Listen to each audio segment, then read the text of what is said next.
ready to start consent agenda items for today, May 28th, 2026, for the Montecito Board of Architecture review. Item C1, 2176 East Valley Road. Is there the applicant online?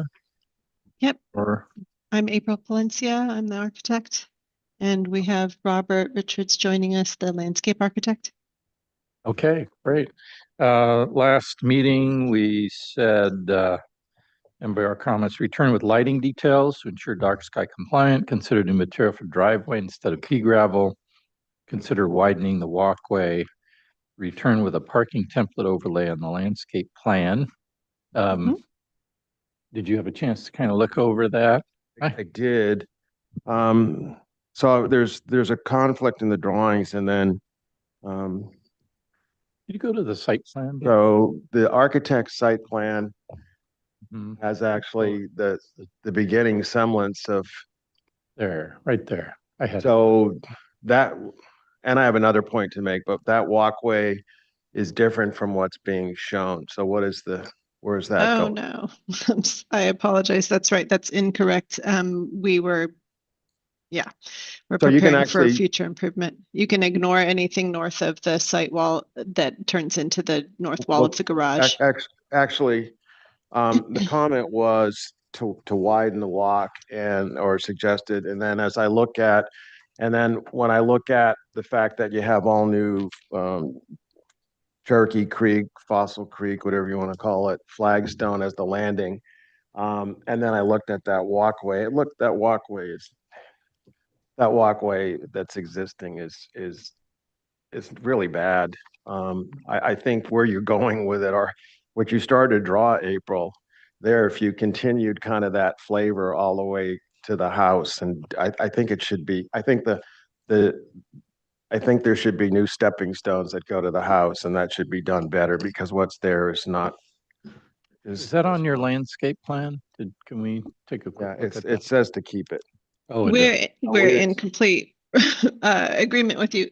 I'm speaking with Robert Fowler, right? I can't see you in the Yes, screen. yeah. Okay. Yeah, Hi. so Hi, Rob. that's the only hang up I have on. I mean, I would Sure. approve this if you just agreed to replace that walkway, I guess, from my standpoint. So Totally legitimate. Yeah, we're planning a future ADU, and that's part of a separate permit. So those improvements go along with that structure, and that's why you're seeing the ghost of what we're going to be proposing like shortly. But it wants to be done with the ADU project, and we certainly are in agreement that we want to replace that walkway. okay, yeah, I mean the rest of it's fine then. Yeah, I didn't see anything wrong. I could certainly give it preliminary and final approval. Let's ask, though, if there are anyone in the audience that would like to make comment on this item C1 2176 East Valley Road. No requests on this item. No requests. Okay, we'll close public comment.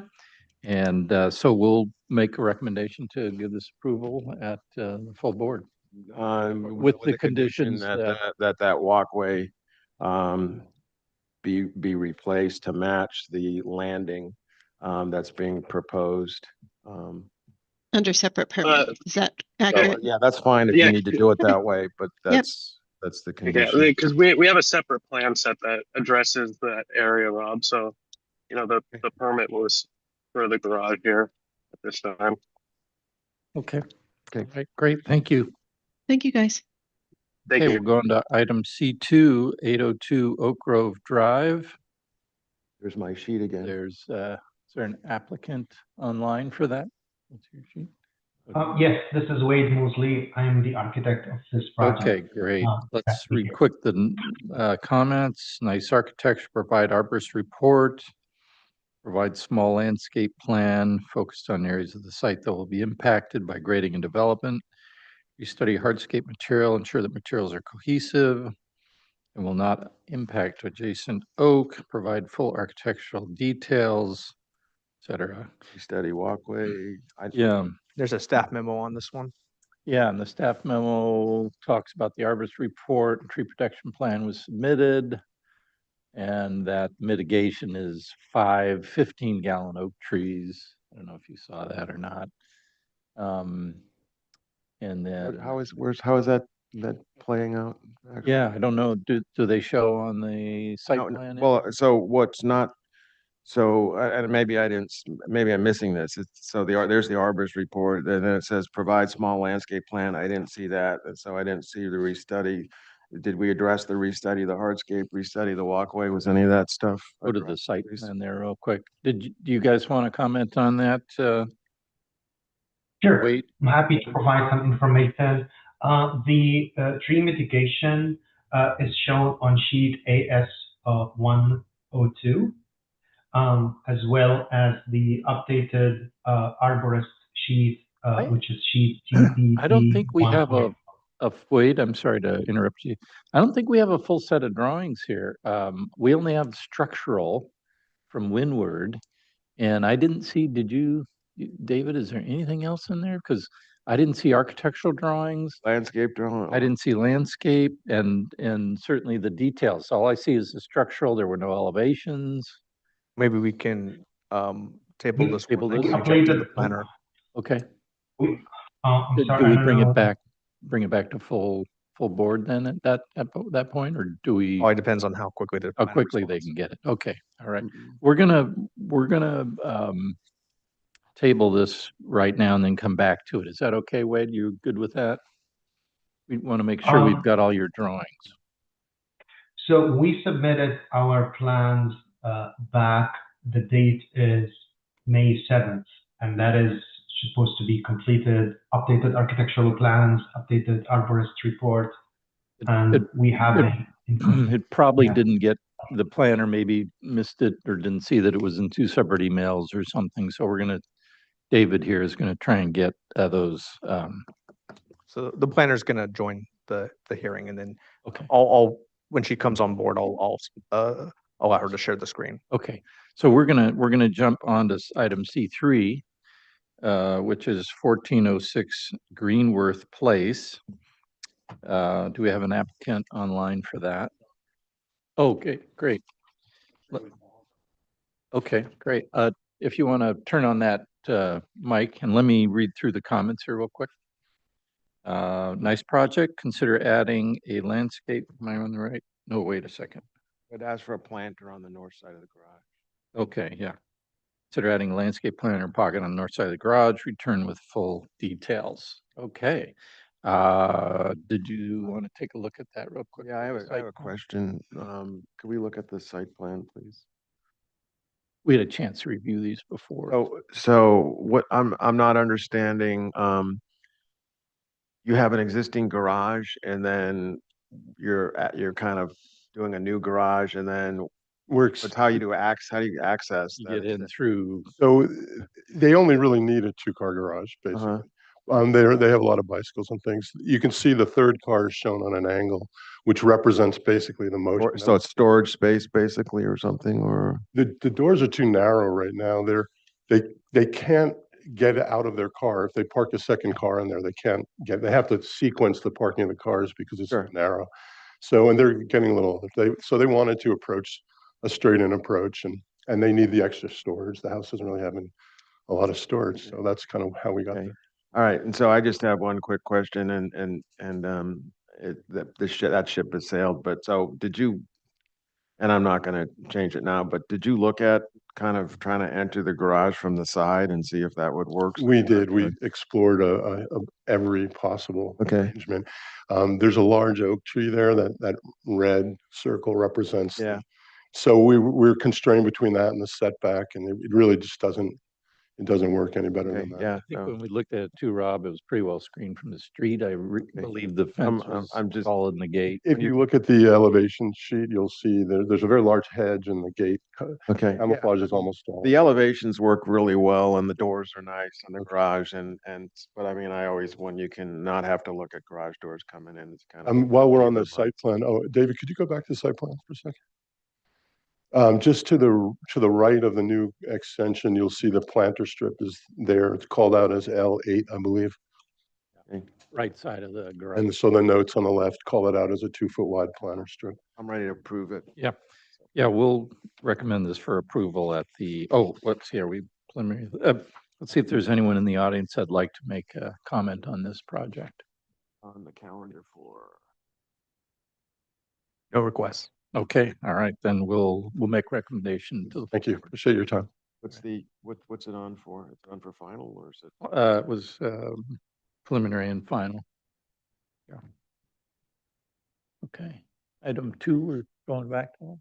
Hey.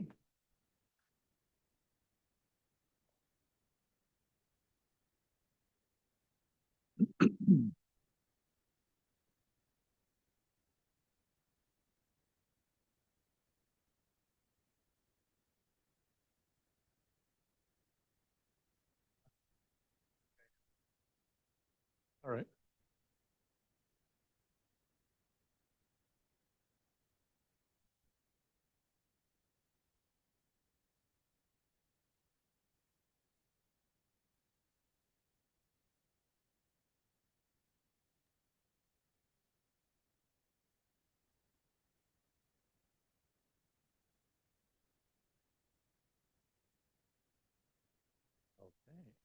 All right.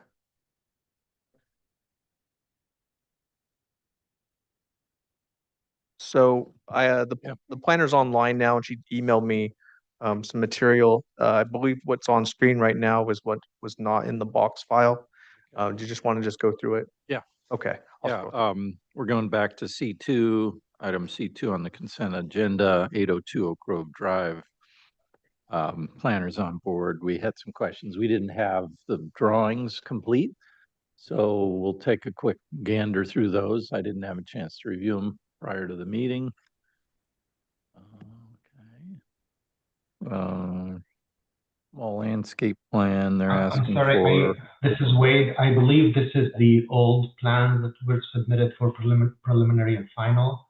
Oh, And the set of plans that we uploaded on May 7th, they have the date of April 3rd.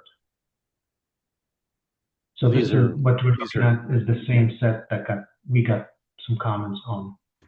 So these don't have the items that were requested you address, restudy walkway. Okay. Yeah, can we look at the cover sheet? I can tell from the date there. Hold on.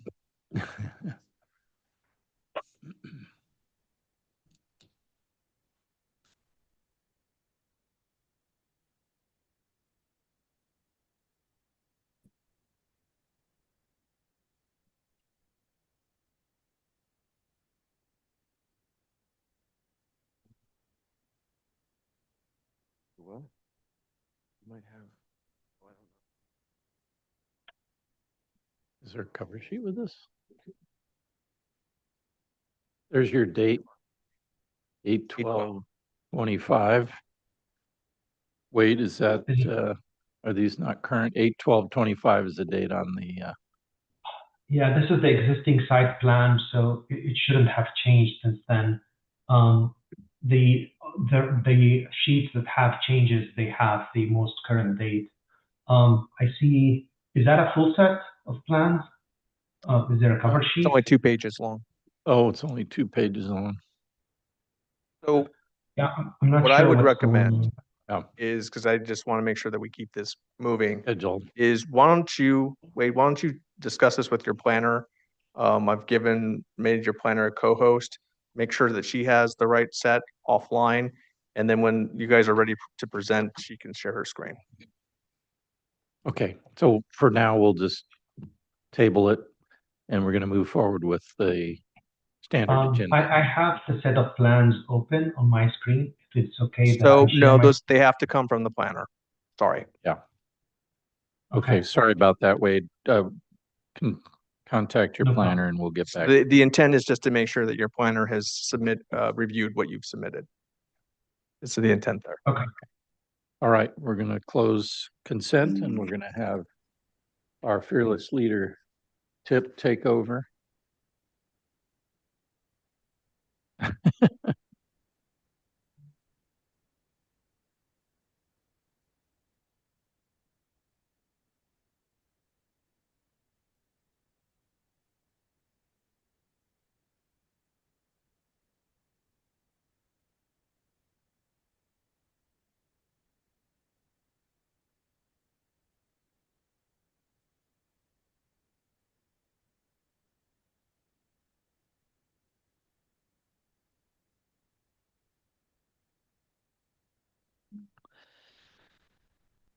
All right, it's 1 p.m. Are we ready, David? Okay, I would like to open the AMBAR meeting of May 28, 2026. And first item on the agenda is public comment. Do we have anyone? No request to speak. Okay, close, and then agenda status report, and item 4 is dropped. That is correct. So item number 4, which is 26 BAR 45, located at 734 El Rancho Road. The applicant has requested a continuance to your June 11th meeting. Thank you. Can I have a motion to, I'll make a motion to continue item 4, 734 El Rancho Road to the June 11th date? Is that right? Okay. by Tom? Second. All those in favor? Aye. Aye. Thank you. And then we going to review the meeting minutes of May 14. Okay, let's see if we have any additional comments to the May 14, and let me see here. Okay, we were all at that meeting. So Bill, any comment? No comments. Tom? No comment. Robert? No comments. Rob? Nothing to add. And Stacy? And what did you add? So can I have a motion to approve the May 14 meeting? So moved. Seconded. Aye. Aye. Aye.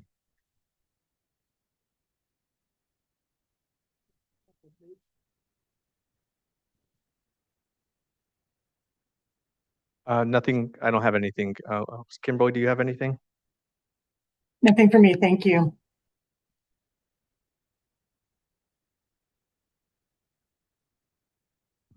And you took the AMBA info line item? I'm sorry. Yes, thank you. So I did want to pose a question to the board. This question is in the context is I received an email from Laurel Perez regarding the Lotus Land hearing. So we had, not to get into the Lotus Land project specifically because we're not noticed for that, but at the last time meeting, we had discussed scheduling request, which was to put it on its own agenda along with the site visit. And she had 2 proposed dates, but she wanted me to check to make sure that all the members were going to be present. She gave a couple options, just wanted me to make sure if anyone's going to be going off on vacation during the summer. So I think the date that they had targeted was August 20th, but indicated that they could do July 23rd if it worked better for the board. Okay. Okay. Anyone else? What about July 23rd?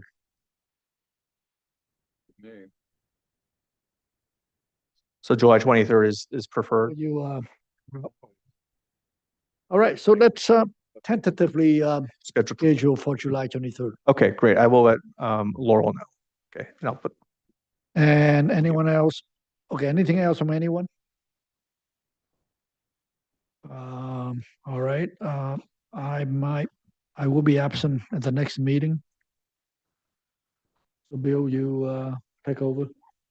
Thank you, and you'll all be here. I will be gone the next. So you'll be gone, so we lose 2 members. We should hopefully still have 5.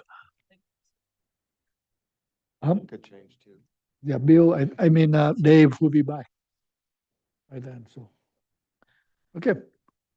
Right now, I think we should be good. Okay, so move on to the consent.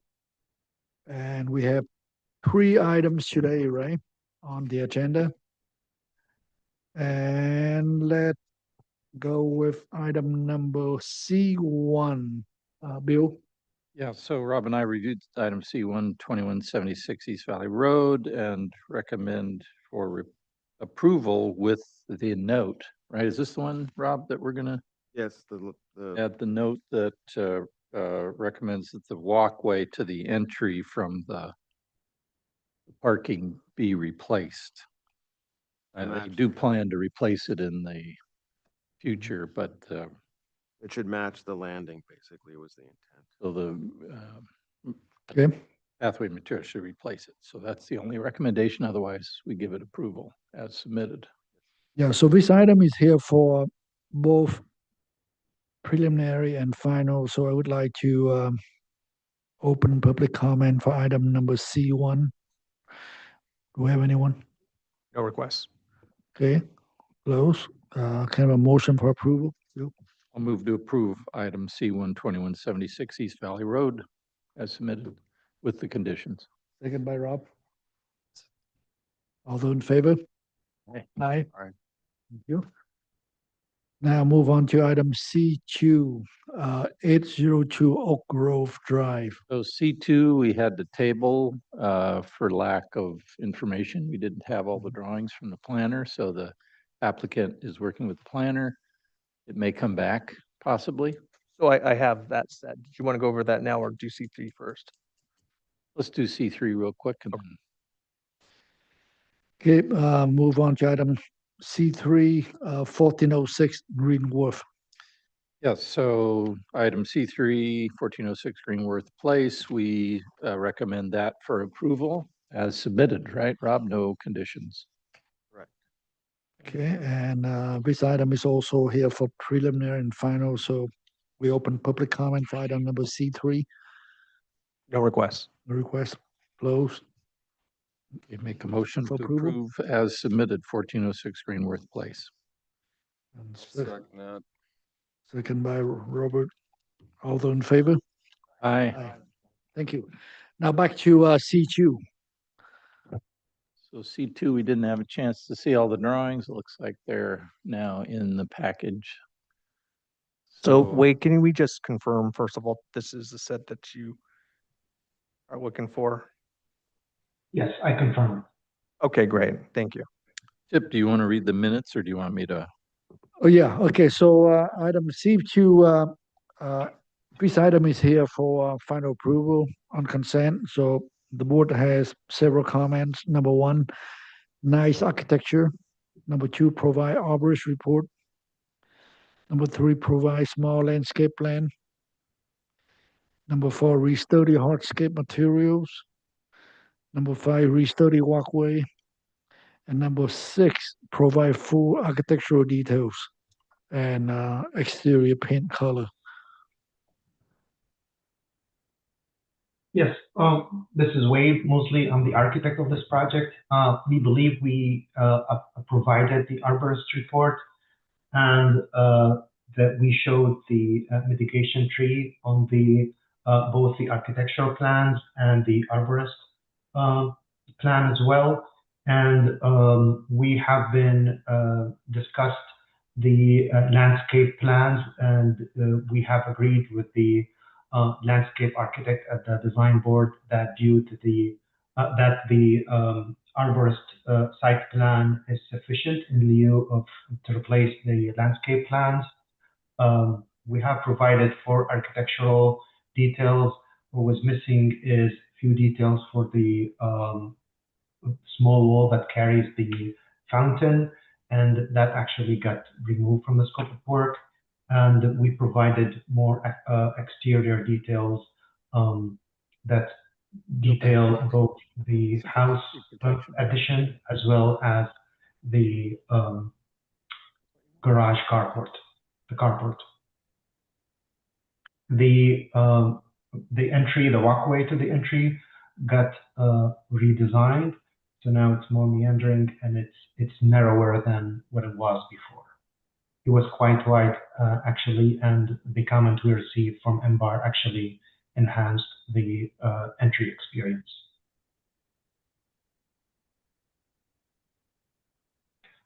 I think we addressed all the comments, and if I'm available to answer any questions. The arborist report showed 5 15-gallon oaks added in lieu of as a replacement, and looks like there's 5 up there at the top. That is correct. They are located at the north side of the property. We do a quick scan of the details. Are you okay? Have with you looked at all the details it? I yet? Bill? haven't seen this Yeah. at all. Is the arborist here today? It's Bill Millett. Yeah, Yeah, is he there? I don't think. Wade, is Bill Millett online? I don't think so. Can we, yeah, But the Bill planner has- has reviewed the report and approved it. I think we're clear from the land use permit wise. I haven't had a chance to look at the details. If we go through those real quick, I'd be okay with it after that. Sure, I'm happy to scan through. Just let me know when you want it. So just say next. Okay, yeah. Everybody okay with that?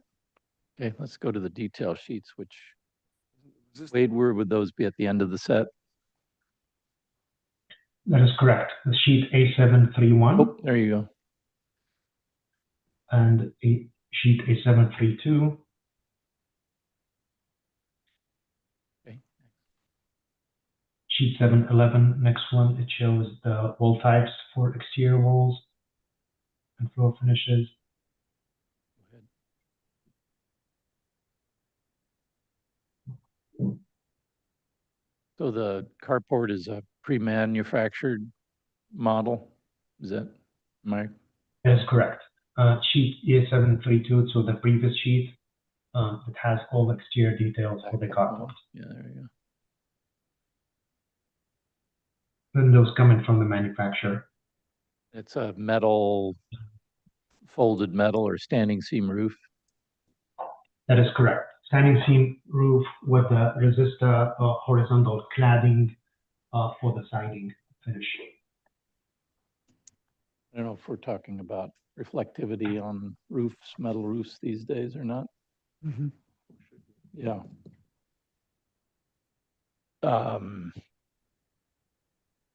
We're concerned about the reflectivity off of a metal roof.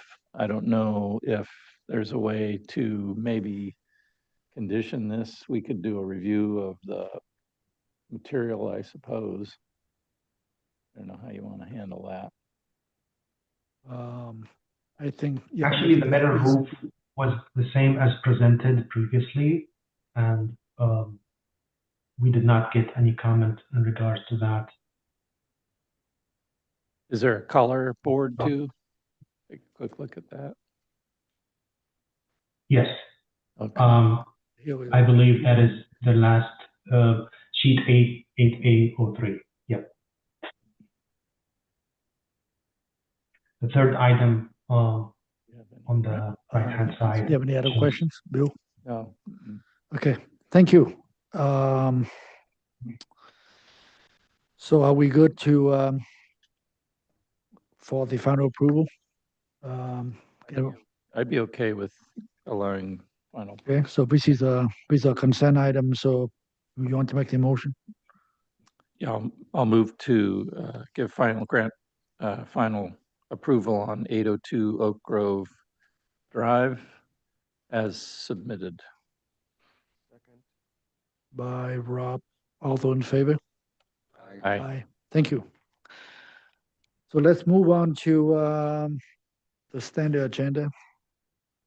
David, there's one thing that probably could help us out with reviewing the projects, because now we do online.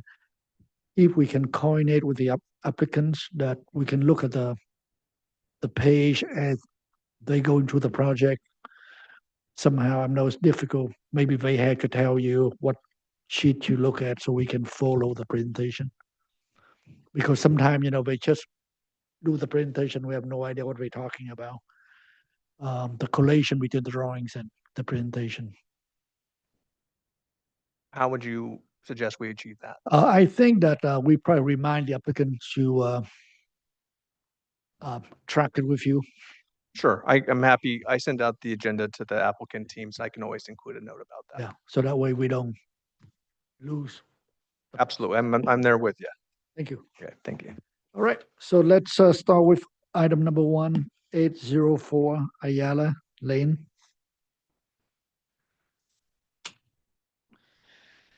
And this is a new application for a new conceptual for the one-story residence of approximately 3,000 square feet with the attached two-car garage, front porch, and there's an existing residence of 1,500 to be converted to ADU, demolition of existing guest house, and carport and accessory buildings. And the property is on a 1.15 acre parcel. Okay, your name for the record, please. Good afternoon, David Watkins, designer for the project. Hi, Katie Osumi, owner. Thank you. So if you can go through your presentation and show us the drawings, and so we can.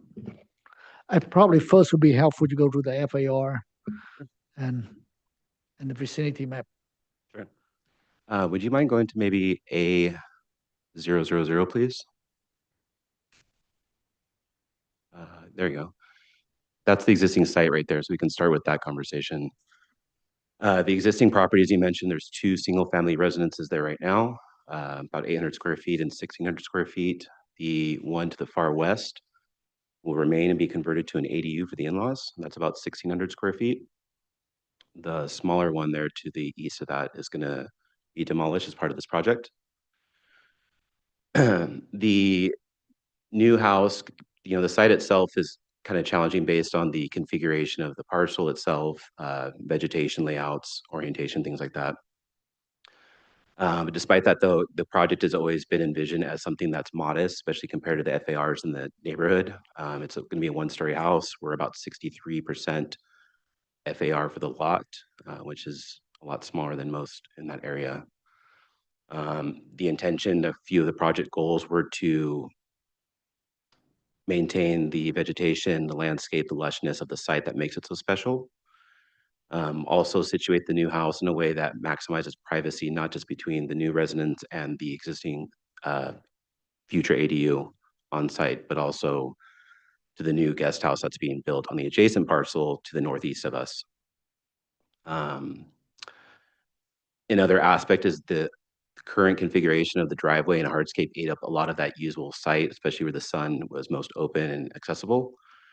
So I'll show you in the next sheet if you want to go to A100, that's the proposed site. We reconfigured the driveway. We use that as a buffer along the eastern edge between our parcel and the adjacent neighbors, and also gain back some yard space there in the middle around the new residence, and also behind the residence and the ADU, as well as in the front area. Again, given the configuration of the site, it was a little bit tricky to get a true east-west orientation, which is always advantageous to me. So we broke up the massing, not just to maximize the views back out to the surrounding landscape, but also get as much solar access to all these different parts of the house as possible, while keeping the house itself not appear as bulky and heavy as it could be. I will say originally we did have a two-story scheme. That was a little bit bigger in square footage, but in examining the site, the program, the goals of the clients, the timeline, we felt that a one-story in this height was more appropriate and still met all the project goals. If you want to go to the floor plan now, that's A101, please. Thank you. This is the proposed plan. We try to be efficient, maximize the layout, break up the massing so we can work with the site and not have to do too much heavy grading. There is a gradual slope from the front end of the property where you come in that gradually rises up to the back west of the property. So in working with that, our goals to any kind of retaining we want to keep on site is going to happen within a series of maybe 4-foot retaining walls throughout the property versus on the front. That also, if you want to go to let's go to there's the roof configuration there. The gables are very consistent with what the existing architecture is going to be at the residence to remain. The overall roof height, I think with our new project will be about 21.5 feet, and the existing residence is probably about 15 feet top of ridge. Again, mostly gables, we're going to match that, thank you. Mostly gables on the orientation. You can go to the next one too, please. Front elevations, south, we're gonna call south right there. It's more kind of a southeast orientation, honestly, but there's breaking up the massing again, double gables. Exterior material is going to match the residence remain as well. We are thinking of poly ash, which is a little bit nicer than your typical fiber cement kind of certainteed stuff. That'll be a lap siding, uh, same colors as the existing house, which is a kind of light white. Fiberglass doors and windows, probably all weather, and comp shingle to match the same color as the existing residence remain as well. Going through, maybe we can go back to the site photos, please, the G sheets. Thanks. So this is giving you ideas what the site's looking at itself. When you come in the property, there's an easement that goes across the adjacent neighbors at 802. The first series of photos kind of shows that approach. It's pretty narrow, then it opens up to once we cross over onto our site, over a drainage ditch and entering the property. The second row of top left is looking back south. That'd be the same orientation from the front of our residence, looking back down to the driveway. That mouth will still be there, and then we'll reconfigure the driveway away from that, so you see more yard and stuff in front of you. That second row is pretty much standing at the vantage point of where our footprint of our house will be to kind of give you an idea of what we're looking at to the west. It's pretty heavily vegetated between us and 802, which we want to maintain.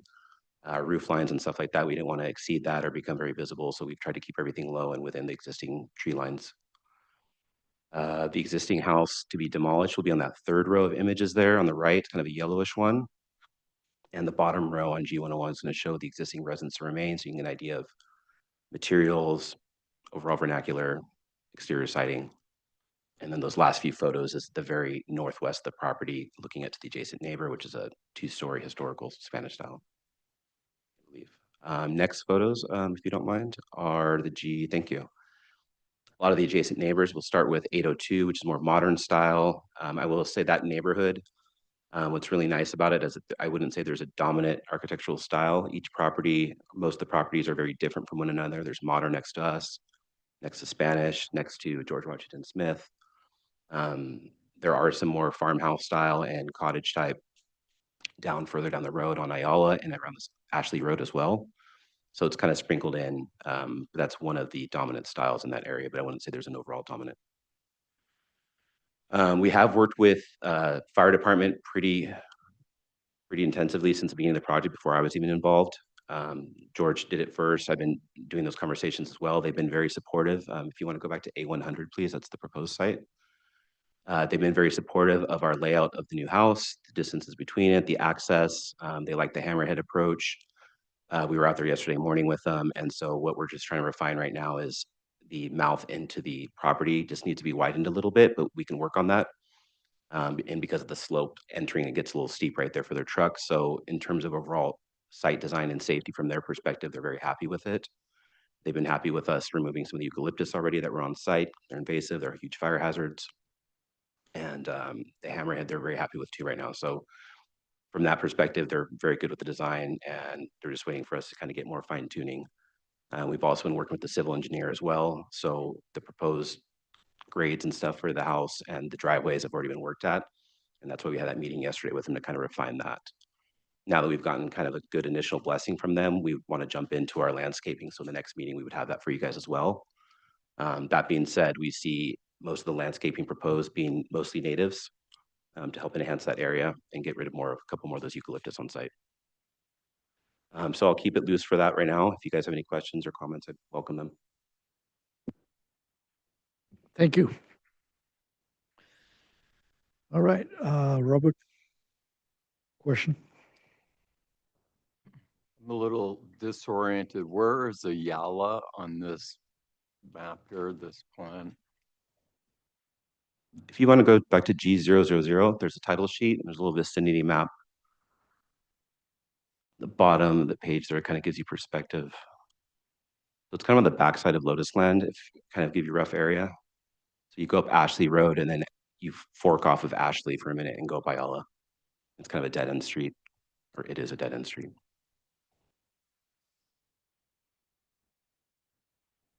So it's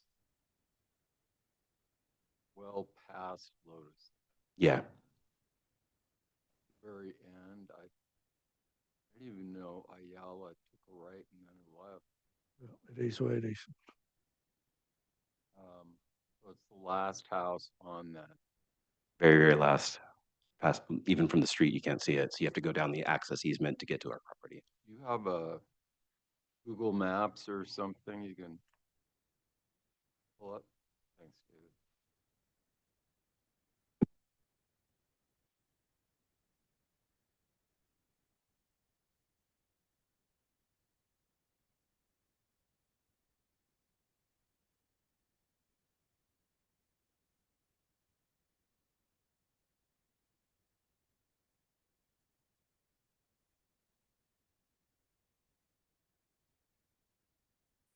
So in this image, if you can see that kind of big dirt field at the bottom left of the page, there to the right there, there's a little bit of street. You can kind of see that's gray, that's punching through that vegetation. Yeah, so that's the end of Ayala right there. And then you go through the vegetation, kind of, you can't really see where you go underneath its tree canopy, but you poke out to the house to the bottom of that actually, yeah, there.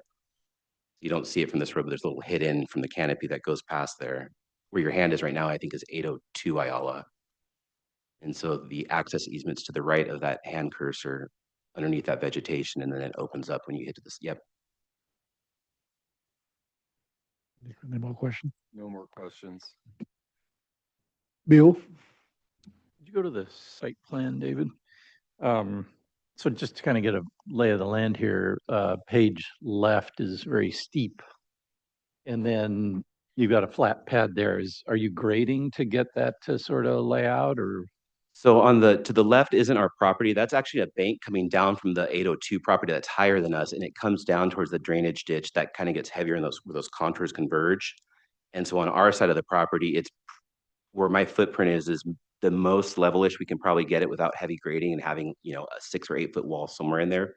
So I'm gonna get the grading flatter on that south end of the driveway for the fire truck and then build up from that. And any difference there, we're gonna put in our backyard between. So how tall would your tallest retaining wall on that driveway, right? That's where you're gonna cut or 4 feet ideally on that front there, so we don't see it very Or- tall. So it'll feather, so it feathers out ideally as you go up towards that garage. and then how do you sort of anticipate the guest arrival, the entry there? I see porch. Is there a place to stop? Are they just parking in front of the garage and you're walking up? I don't see any path there yet, but you're probably trying to figure out. So where does a guest come and how do they get in? So right now, that's going to be the in-laws and they're currently in that house. So the pad that we did we're going to call it east of that ADU is going to be the parking area uncovered. There currently was a situation like that on site between the two units where they all parked uncovered. So that'll be an uncovered area off the ADU, and then they can walk around there. And there's a little fence line and a gate that's currently there. They can just walk into their front porch. So your front entry will be from the north side, not or from the The south, if side? you will, of the ADU, where that L shape meets those two Oh. legs. The entry's right there. Oh, okay, not on the front No. facing the hammerhead. No, yeah, Oh, okay. facing due south. That's considered your backyard then, huh? Yes. Oh, North on that property's backyard for the ADU, like that top northeast corner or north corner. got it. Our backyard will be due west of the proposed And residence. I'm not seeing the paving, but maybe you're saying there's a little parking pullout there next to the ADU, kind of. There's a little T there, but it's shallow. It's not very deep. So Yeah, that's kind of what I showed right there with the new config. There's kind of like a cross situation where it's wide enough for the 2 parking bays to get there. And then they can have a little maneuverability at that top versus having to back down the driveway in reverse. And how much grading do you think I didn't see any numbers there, but you're pretty minimal amounts? It's pretty minimal. I don't know the numbers yet, but the goal is I don't want the front to have anything heavy with the retaining wall, so no more than 4 feet. So ideally, we can just use that topography we have now at that driveway, and anything we have to do will just have to be mitigated at the back area. And you're showing kind of a rock stack retaining or something like that. Yes, yeah, sandstone face. We have sandstone throughout that property right now that's kind of lining the approach, and so that sandstone, like a 5-point, Mhm. not ashlar, but a 5-point will be used as that stonework in that front there. Okay, thanks. That's it. I guess I have the same question on the guest parking. Looking at the site plan, the hammerhead's in front of the driveway, in front of the garage, is that correct? Yes. And then if I look at your floor plan, it shows an entry adjacent to a covered porch, Mhm. which enters from the direction of the entrance to the garage. So that would be the hammerhead? So the hammerhead will be basically feeding off of the entrance to your garage. That'll be kind of part of that. So we're using double duty of the driveway approach into the garage mouth for the turning around for the hammerhead itself too. I understand the turning, it's just, there's usually be a guest parking of some sort, and the fire department doesn't want that in the hammerhead area, of course, in case they need it for an emergency. We don't feel we need the guest parking. They're not big, huge entertainers and stuff like that, where they're gonna have big, so for them, it's really just the function of their homes being there. There's a driveway to the adjacent ADU up above, so they'll have those two cars for that unit, but other than that, they don't need anything more than that. So we weren't anticipating having any additional guest parking. Okay, thank you. Stacy? They actually had the same questions that I had. I'm concerned because you are so close up a very steep hill about the light coming in. Did you explore, I know you're carefully balancing everything and it's a very difficult site, pushing the house a little bit more to the north to kind of gain a little more light? And because I don't see trees there and effectively the topography looks like it could possibly shift at least 5 feet, 8 feet, and possibly gain a lot more light, especially on that back side, on the garage side. So do you mind going to G101, please? So the third row of photos gives you that north view right there where that kind of that trailer is, and there's some eucalyptus right there. Can we zoom in? Yeah, thank you. Here we go. That's a good one. So that's that north end right now. Short answer is yes, we can move that footprint a little more. I think 5 feet is probably a good distance away from that south end. Surprisingly though, is where that footprint is, it probably gets the most sun consistently throughout the day. And this right here is around 1 o'clock when I took that photo. So you can kind of see where that canopy is already starting to creep over from that side. So I was trying to give a balance at that point of getting a usable yard in that north area a little bit, but at the same time, still finagle that so we can totally move that more. One of the concerns of me trying to keep the garage down in that corner so tight to that south end was the slope as we were approaching for Hammerhead. Mhm. I'm trying to work out where where the fire trucks are first and foremost, the Hammerhead, and then kind of build up from that. So now that we've had our meeting yesterday with them, I think we can rotate, like you're saying, and potentially move that a little bit more northerly, and that might help with our grades a little bit more. Great, that was my question. Okay, Rob? Can we go back to the site plan, please? Is there a, two comments or questions? Is there a graphic that better depicts kind of the tree canopy of, I mean, when I looked at the Google Earth, it looks like you're in an oak woodland and heavily vegetated. And then when I'm looking at that graphic, I can't really tell where that canopy kind of how you're working with that canopy. Is there a graphic that does that? I think if you want to go to one sheet prior to this, there's a V1 sheet, the survey sheet that we have our line weight on there, but it's all black on mine. This has his survey, I think shows that canopy line in green. We have it here too, but I think with the topo, it blends a little too much. So if you go one prior to that, there you go. You can kind of see now what that green canopy is doing and Yeah. answer your question. There is a lot of vegetation. Yeah, I think you need to have, as you move forward, you need to kind of show how how you're working with that, because that plays a big role. And then let's go back to the other sheet, please. I will say about the oak comment though, there's not a lot of, there are some oaks on property, but the canopy is predominantly from several very large eucalyptus on that north end that we'd want to get out with a part of our proposed project. So in terms of, Well, then maybe show that if that's, if that's where you're going with it. But so then the other question, did you just look at kind of adding a courtyard or something in there so that to the instead of where the balcony where the front door is, did you consider maybe having a courtyard in there so that the maybe it kind of grabs you a little more visually than having the garage, the first thing you kind of run into? yeah, I think there's room for the porch to be created, like you said, they really envisioned a welcoming front porch. And so I think on that comment, we could do something with the front porch and make it more inviting and give it more of a presence. the courtyard feel, they were open to having like a kind of a roaming lawn, going up to like a big porch and stuff like that. So I think we can kind of take that maybe and push it. I think, and maybe Stacy was alluding to that too, is that the house has potential to kind of push and pull in different ways that could maybe work with the site even a little better and, you know, work and help you out in a nice way. So anyways, that's my question / comment. Okay, so, well, I don't have any question, but it seems like some of my question will be answered when you come back with your landscape plan. And so, I mean, that not enough information to ask you a lot of questions anyway. Let's open public comment. If you're joining us online, and you'd like to speak on this item, raise your virtual hand and I'll call on you. No hands raised, and we have not received any physical speaker slips on this item. All right, we'll close public, come back to the board, and this item is here for conceptual, and it seemed to, at least from my perspective, that a great landscape plan would address most of the questions, same as the grading. But anyway, let's start with Robert.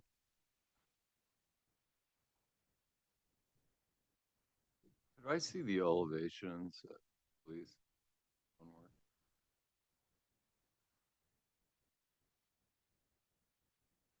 Okay, so that's the entry to the main house.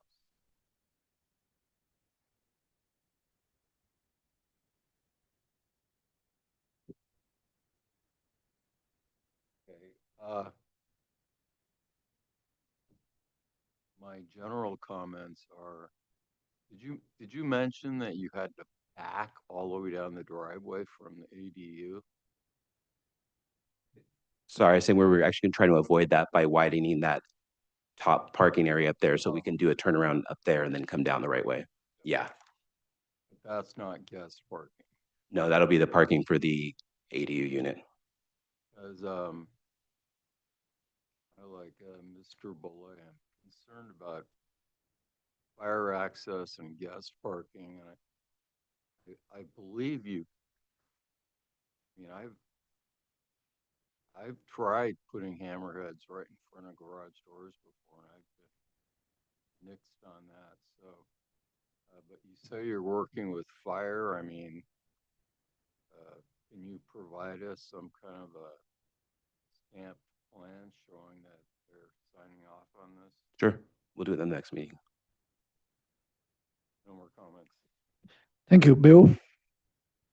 Yeah, let's go back to the site plan. Yeah, I'm still a little confused. I know you go into the house how you want to go in. Guests might drive by and go, where do I go? How do I get into the house? Because you do have a front porch off the front garage there. So it seems like that might warrant a little something happening there, maybe a pullout or something to work for them.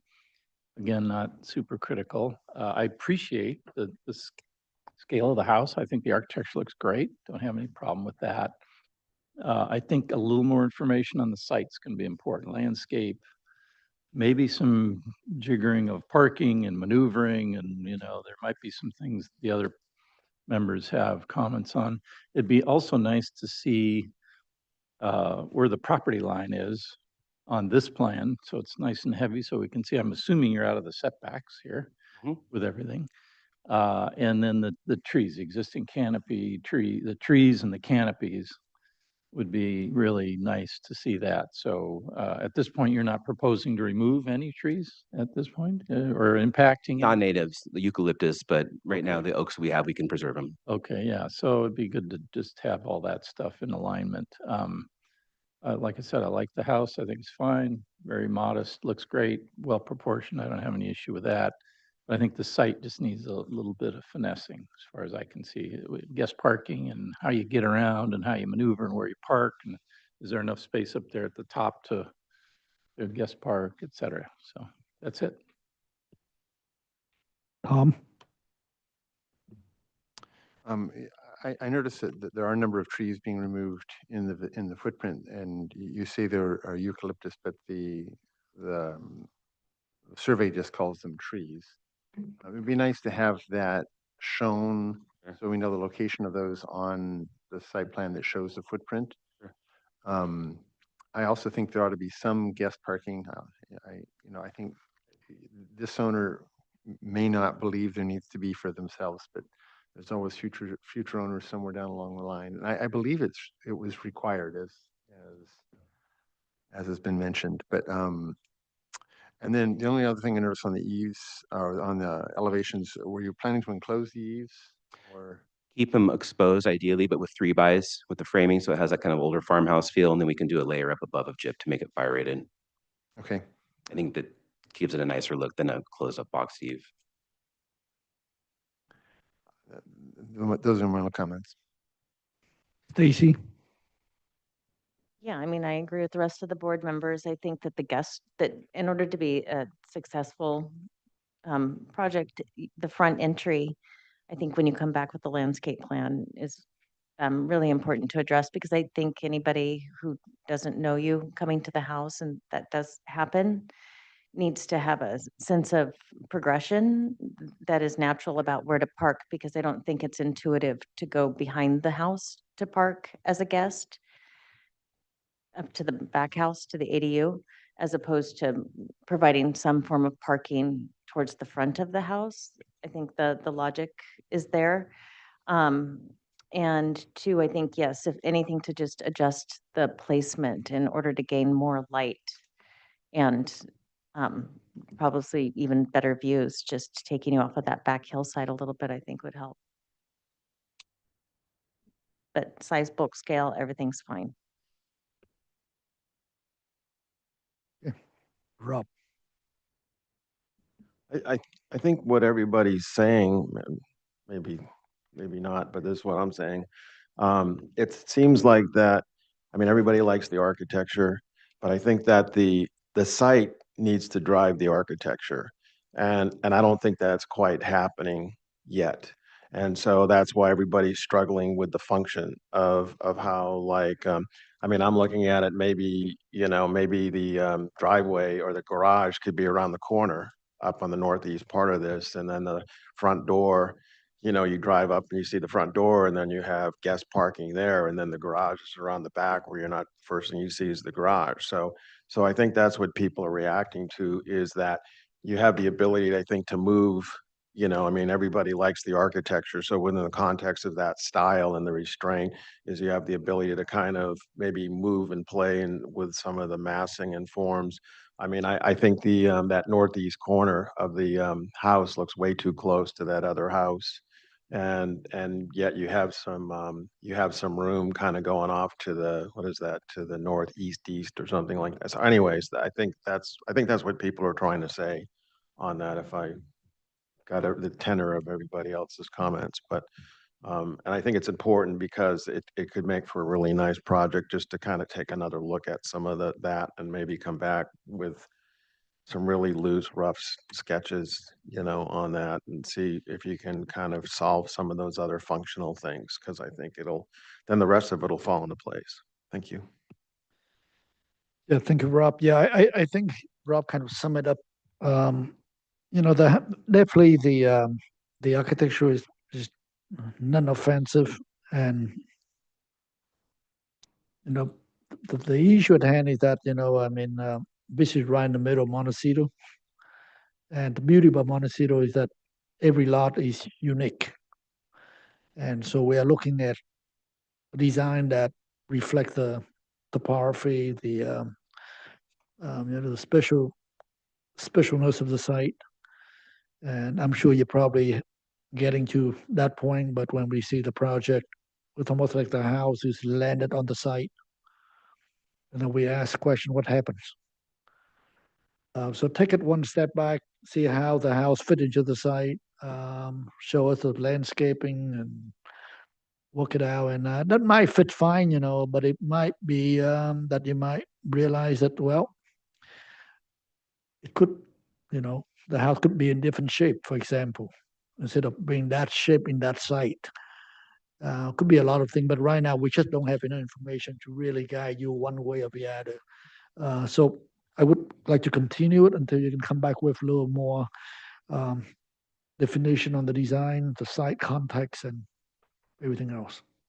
Thank you. Would that be for further conceptual? Yeah, further conceptual, yeah. Thank you very much. All right, so move on to item number 2. And 1385 Oak Creek Canyon. And this is also a new project. And it's for the conceptual review of the new residence of 5285 square feet and 515 square feet. And the project will require 3,730 cubic yard cut and about the same for the cubic yards of fill. One thing before you start, either way, it's on the 6.25 acres. I noticed that the number in the meeting in the agenda is not the same as what you have on your FAR calculation. On the FAR calculation, it seemed like the house was a little bigger at over 6,000 square feet with an FAR 1.20. So perhaps, number one, introduce yourself, and number two, if you can clarify that issue before we start. Sure. This is Carl from Studio William Hefner. We use the net square footage from Montecito land use as the defining square footage numbers for the map and for our square footage. And then Can you go to FAR sheet for a second? Thank you. Zoom in. and we use the FAR definition of net square footage for the house, for the FAR. So which one, the right one? This is the right one? Well, one is for the land use permit for the recorded map, using the Montecito land use definition of net square footage. Maybe I can say. Hi. So I understand there are two ways of calculating the square footage. One, the way Montecito does, and the way Which is does. net. What do you see in the FAR, the net square footage? And then the other one is for the approved map for this subdivision. There's a particular way that the planning department is calculating. Yeah, I'm not sure that's how it should be. Yeah, I think that they might approve one thing, but the noticing should reflect what you are proposing. And if you're, I'm just want to bring it up to make sure that we have a correct numbers before we review it. And based on my understanding, that should be the correct number, right? The 6690 is a net. Correct. Okay, so that's something for staff to look at the noticing and all right, that's all I have. Got it. Okay. Go ahead. So the FAR is 1.20. Correct. And before you start, have you studied the FAR for the neighborhood yet? Yes, we have. And do you have it here? Yes. Okay, all right, go ahead and do your presentation. Yeah. Okay. Do we go first? Okay, all right. Anyway, so we're here bringing this project to you it's in Oak Creek Canyon. It's a particularly difficult site. Actually, this is the fourth owner that's brought a project to the board here for this site, and the other three weren't built. We worked like 4 years ago for a different owner who didn't proceed with the project after we had like a preliminary review. Particularly because of costs and that it's a steep site and access is difficult. So we've worked for many months with the owner. We've reached out with the fire department, worked out the fire department access for it, which is a fairly major endeavor. We've had 3 meetings with the homeowners association to formal submittals and kind of worked with them on getting their approval, and then working with the owner's requirements as well. So we bring this project to you. So anyway, I think you want to take it away from that. Sure, you could continue on to the next page, David. So this just shows the kind of the extent of the map. Anything below Oak Creek Canyon is where we're at. Again, it's in part of a recorded map, so there's a lot of things that have been defined for us before we even proceeded. There's a development envelope that has been established, and it actually creeps over to the vacant lot to the east to allow for landscaping easement and for the driveway turnaround to kind of maintain that slope to go down for the driveway. But it's a severely steep slope, sloping site going from like 20 to 30% or so. So there's lots of challenges with that. Next slide, please. These are some existing photographs of the site, starting from the upper left-hand corner. It's probably in the kind of a little down from the driveway from the top of the site, looking south, and you could see to the west on the right-hand side, there's some vegetation and there's a neighbor there. And then to the east, there's a vacant lot, and then you could see a house kind of to the east that was recently completed and went through the same process. That's 1389 Oak Creek Canyon. And we've kind of used that as a guide and their approval process as a guide to kind of inform us on how we're proceeding with this project. The other photographs are just kind of part of the site showing kind of the slope of that and kind of the views that you get from part of the slope. The bottom left photograph is from on top of Oak Creek Canyon looking down. So the rest of the photographs are taken from approximately where the house would be sited. Next, please. This is our neighborhood study of FARs.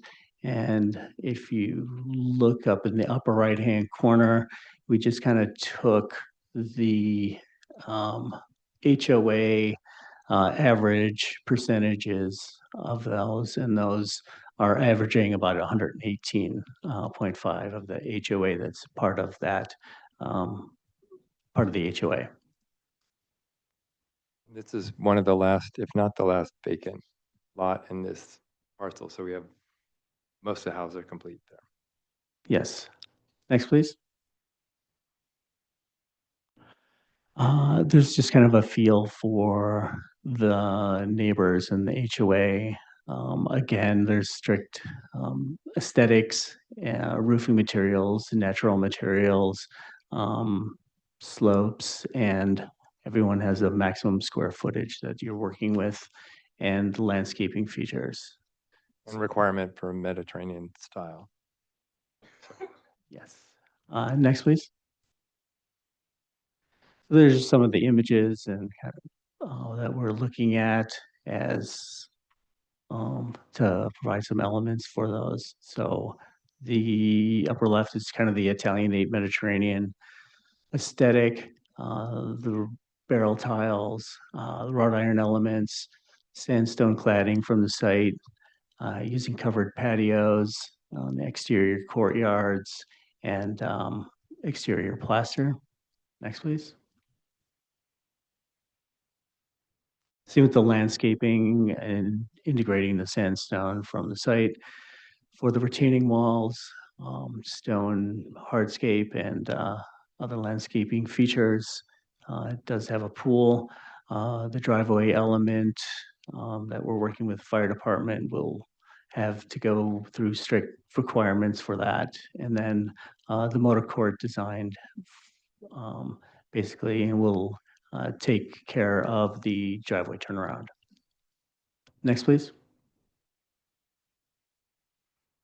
So this is kind of an aerial view from that, showing the neighbors and the site and the extent of the driveway coming down to the motor court.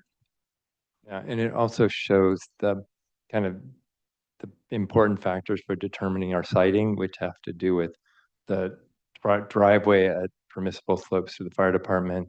And on the southern portion, it's hard to see here, but we'll see it. There is this development envelope. And between that and the grades, it's sort of that determined our location for the site, for the house. Next, please. So this is the proposed site plan You can see the driveway coming in at the top and then kind of winding down. In between that, there is a slightly flat area for a turn or a pullover area because it's longer than a couple hundred feet, so that is required. The slopes are from 15 to 18% going down to the motor court with the driveway turnaround. The house is positioned kind of east-west along that axis, and you can see the definition of the um, development envelope there. Next, please. This is the first floor plan. A lot of it is on a single level. It does slope down on the bottom right-hand wing about 18 inches to kind of get that slope and to get that underneath the height requirements of 16 feet. And it is kind of broken down into certain elements to take away the massing from that. And the wings, as you enter the house, it is the public wings of the great room. There's a courtyard that kind of eats into the landscape to the north of that. And then to the south is the covered patio extending onto a lawn and the pool. The bedroom wing comprises the other wing that's on the west and further breaks down the house's massing. Next, please. You can see a little bit of the massing on the roof plan on that. And then the second floor has a couple offices from there and some other service rooms. Next, please. These are some conceptual elevations of that. As you see from the bottom sketch is the south elevation and more or less in a kind of Italianate style with the exterior plaster and steel windows, the barrel tiles, wrought iron. And again, it's kind of breaking it down into more like a village and several components rather than kind of one big massing. The key is also to kind of break it off so that the sun really doesn't hit the windows at the same angle to kind of cant it on that to take care of that.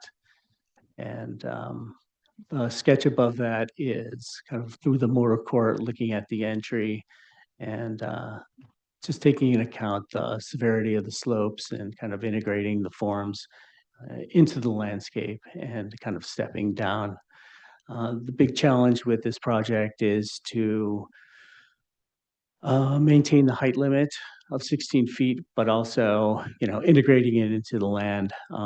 So then we play with grading, so we might forego a little bit more grading, but we're trying to keep that underneath the height limit. Next, please.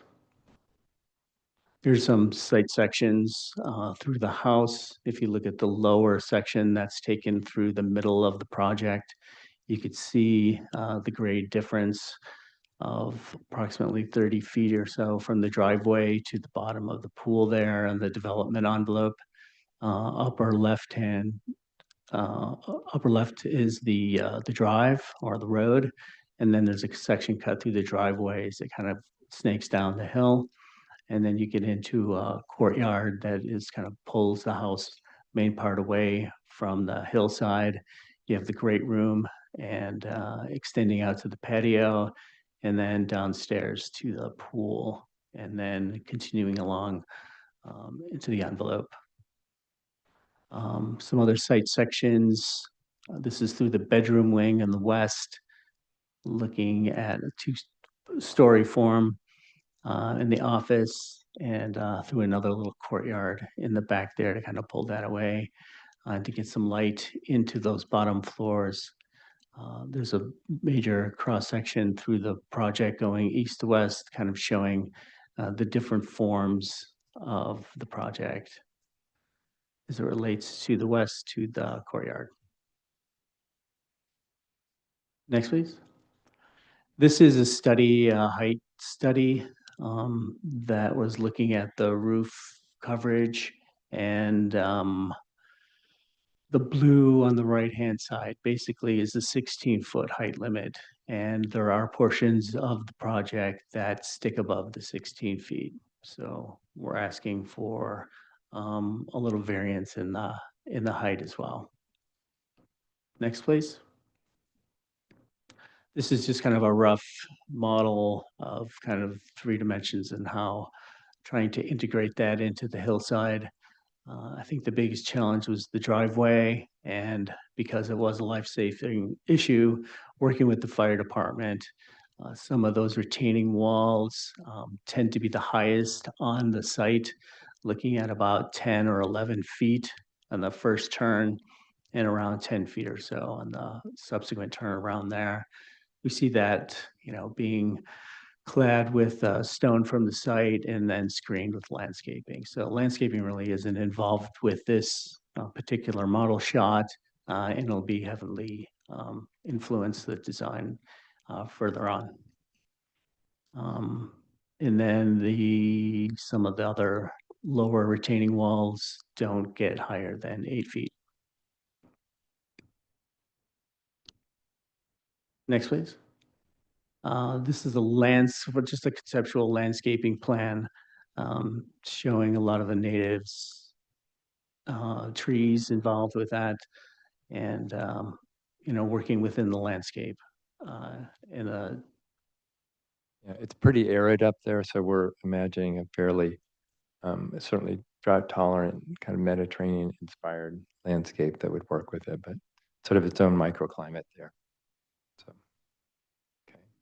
And the last sheet is just some of the preliminary grading, and just taking account to all the grades, and working pretty diligently on finding the optimal place for siting the house. So that's removing the grades and integrating the house as much as we can into the hillside.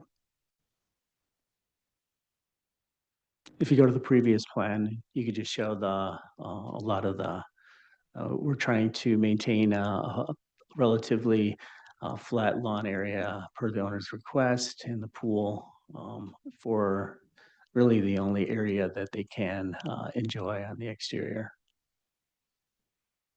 Are you done? Thank you. Okay, so let's start with Tom. Great. I guess my thought is that we're pushing the FIR of 120%. I know that the neighborhood is an average of that. Some of those buildings were built before I think there were even FARs existed. But I think the evidence that it's potentially too big or not built into the hill enough is on A5.01. It seems to be more a problem of retaining walls than floor plan or design. I think the sketches are very nice. The central great room might be a little bit tall, but it seems to work in with the 2-story elements. But can we go to A5.01? Back up one there. The retaining walls for the driveway, I was looking at the grading plan, and they show 10 foot on the downhill sides, as you mentioned, but then there's also some sort of a guardrail on top of that. So it's really going to be 13, 14 feet. Is it a questions or comments? Oh, I'm sorry. Questions. Questions. How are those guardrails going to be dealt with? Had you considered terracing the pool or the gardens to the south? Okay, so regarding the walls associated with the driveway, yeah, I mean, we haven't finalized a railing solution yet, but we could have something that was more open. But and as far as the lawn, just given the lawn it was a requirement of the owners to try to have a flat lawn. They're a young family, they want to have a place where kids can run around and do their thing. And we had tried options where we sort of lowered the pool a bit or lawn, that you do step down from the house to the lawn at the moment, a couple of feet. So it's not dead level with there to keep it lower, but it was important to them to have a fairly flat lawn. Those are my only questions. Okay. Rob? Um, what is the function and thinking of trying to have that stepway that comes off the driveway right there? Is there parking there? And then you can't turn around there, but so what is the thinking of that? You mean up on the hill? so Yeah, up the way down? driveway. I'm trying to, so is that fattening out right there so that you have some up? It's a requirement for parking, the and so what is fire the, department to be able to maneuver their truck in a particular way, right? That turnout part. Yeah. That because of the length of the driveway, they required that wider portion there.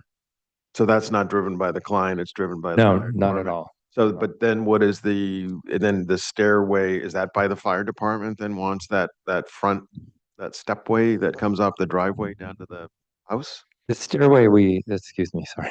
The stairway we added to try to increase circulation there, just like that way, if you had pedestrians who came in, they could shortcut and come in that direction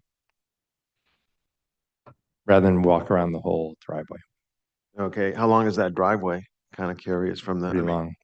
I mean, you're up, I'm familiar with that site. I did Right. the house next door like Uh-huh. 15 years ago. So I'm just wondering, so there's parking up on the street. I mean, what is the thinking? Like people are going to park up there and come down to the house or? Occasionally, we have somewhat limited, we have a large auto court, but at some point that's limited, but we thought it was good to have extra How large, other access. how large is the diameter?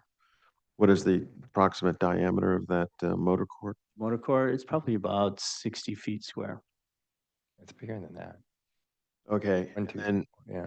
and then have you folks considered, or I mean, this is still at its infancy, this project, but I mean, is the discussion in terms of um, cost benefit of being able to terrace more of those walls, like those 10-footers and 11-footers? I mean, can you kind of terrace some of these walls more so? Have you kind of looked at that at all, or? And we have specifically on the lower walls, terraced those.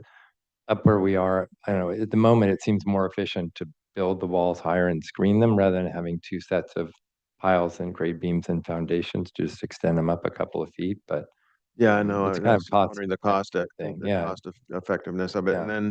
And then have you considered a design or like maybe doing some finesse stuff too, where you don't need um where you can get away with not having a railing down there at the down in the lawn area and kind of down at that entertainment part of the house where you're not having, or is that kind of railing such that the view is a little higher up, so it's not going to really impede the, I mean, What we're it's nice. thinking to do is kind of make it like a haha wall where the grade would come and slope down the last 5 or 6 feet before the rail, so you drop it below the top step of the it lawn. down. Yeah, Okay, yeah, yeah.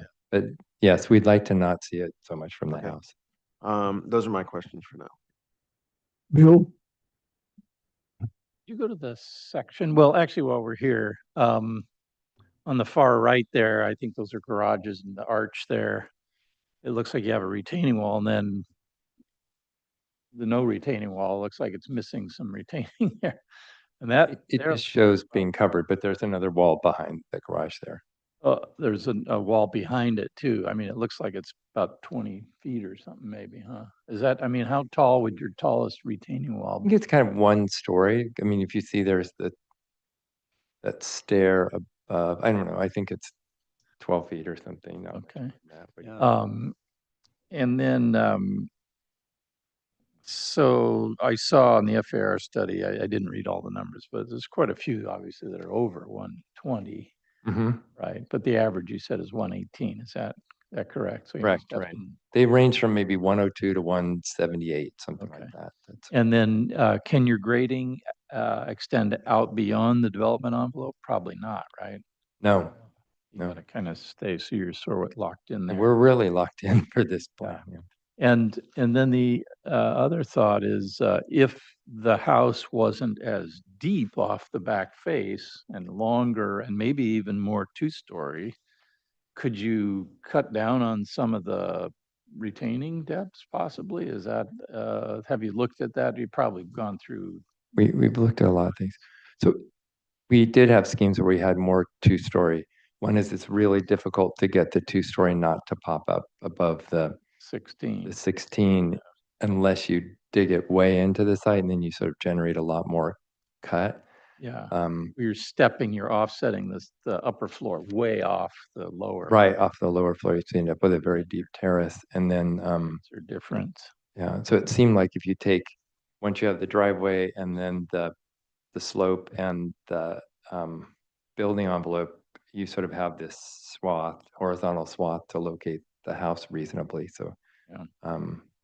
that's kind of what generated what we have. And then, what are your plate heights on your single story elements? The parts that are outside of the 16 foot, are those possible that you could drop the plates there and still make it under the 16, or is that, I mean, it looks like it's awfully close, huh? I think the one story, the quote unquote public rooms, like the great room and this kind of entertaining wing, are 12 to 14-foot plate Oh. height. Okay. Um, They're not outrageous. Not crazy. Then especially because there's this covered porch on the south side of that great room. We wanted the ceiling to be higher to get more light back in there, but Yeah. Okay, that's it. Thanks. Robert.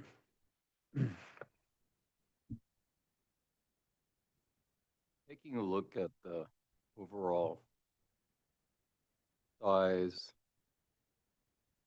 not really getting into FARs. I'm curious about the process with the HOA because I actually worked on this lot with the first owner, and the lot, they have their list of the lots, and there are several of these lots that are limited to 5,000 square feet, and this was one of them. So how are you getting so much more than 5,000 out of the HOA?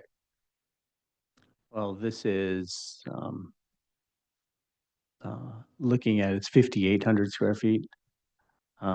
And it's using the MLUDC definition of net square footage. a different calculation basis for the approved map than it is for the For city. Yeah.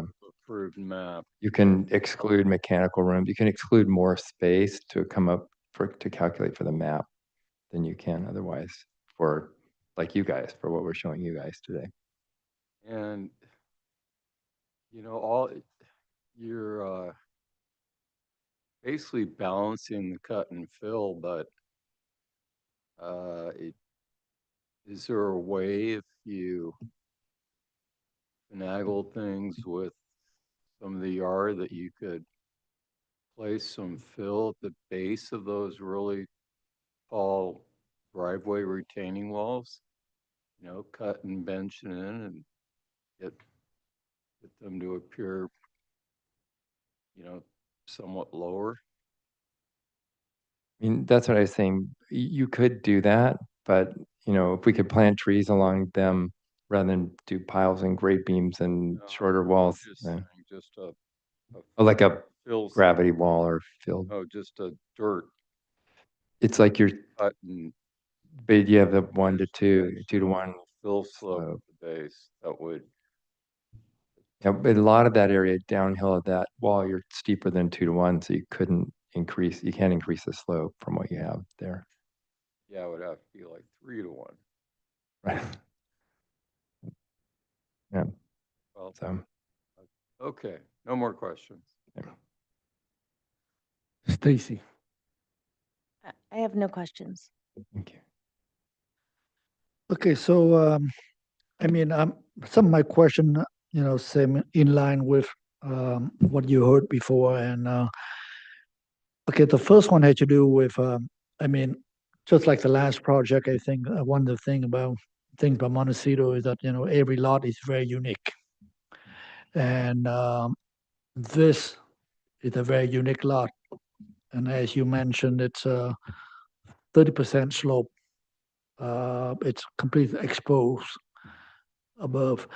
And we have the FAR standard that will help with the guideline that you know how to plan the house. My first question to you would be, since a lot is so challenging, so difficult, have you looked at an option to, instead of really gaming on the FAR even more than what the average of 1.18, have you looked at the option of do something that less or equal just because of how challenging is the site? It's just a question. So, so what we learned from the last option we did for this site for a different owner is that, and that was a house that was maybe 1,500 or so, 2,000 square feet smaller than this house, is this ramp that you have to build to get the access for the fire department for yourself starts occupying, it becomes like 40% of your budget for the house. So anybody that's going to build for, a house here, it's, if the house is larger, the cost of that gets spread over more square feet and it makes more sense, right? If it makes sense. But you can also build a smaller project. You can, but then you're 40% of your project cost is you're building a ramp. You're not getting. Right, and that's the nature of the site. It's the nature of the site. Okay, all right, just one question. Yeah, okay. The second question related to the first question about the, one thing I think that, I always like some of your projects because they are really broken up into a beautiful, proportionally smaller buildings, which I think that's what you are known for. Breezeway connection, Yeah. romanticism. And when I look at the site plan like this one, and I'm sure that the client probably dictate this, it's you are creating a flat path to build your big project. And the house, probably could fit anywhere. Could be in Beverly Hills, could be in San Ynez, because now you end up with a humongous lawn and with an incredible amount of grading to create a path. So the question would be, have you look at the options of, maybe telling your client that this is a very challenging site and we are great at doing, this beautiful small building. Can we come up with something that work with the hillside instead of putting a big house on a 30% slope? Have you looked at that option? Yeah, we looked at various options that way. Part of the restriction of the lot, like really from end to end of the house that we've drawn, those are right hard up against the development envelope. So if you want to create build, breathing room between these pieces or that, it's difficult to do that.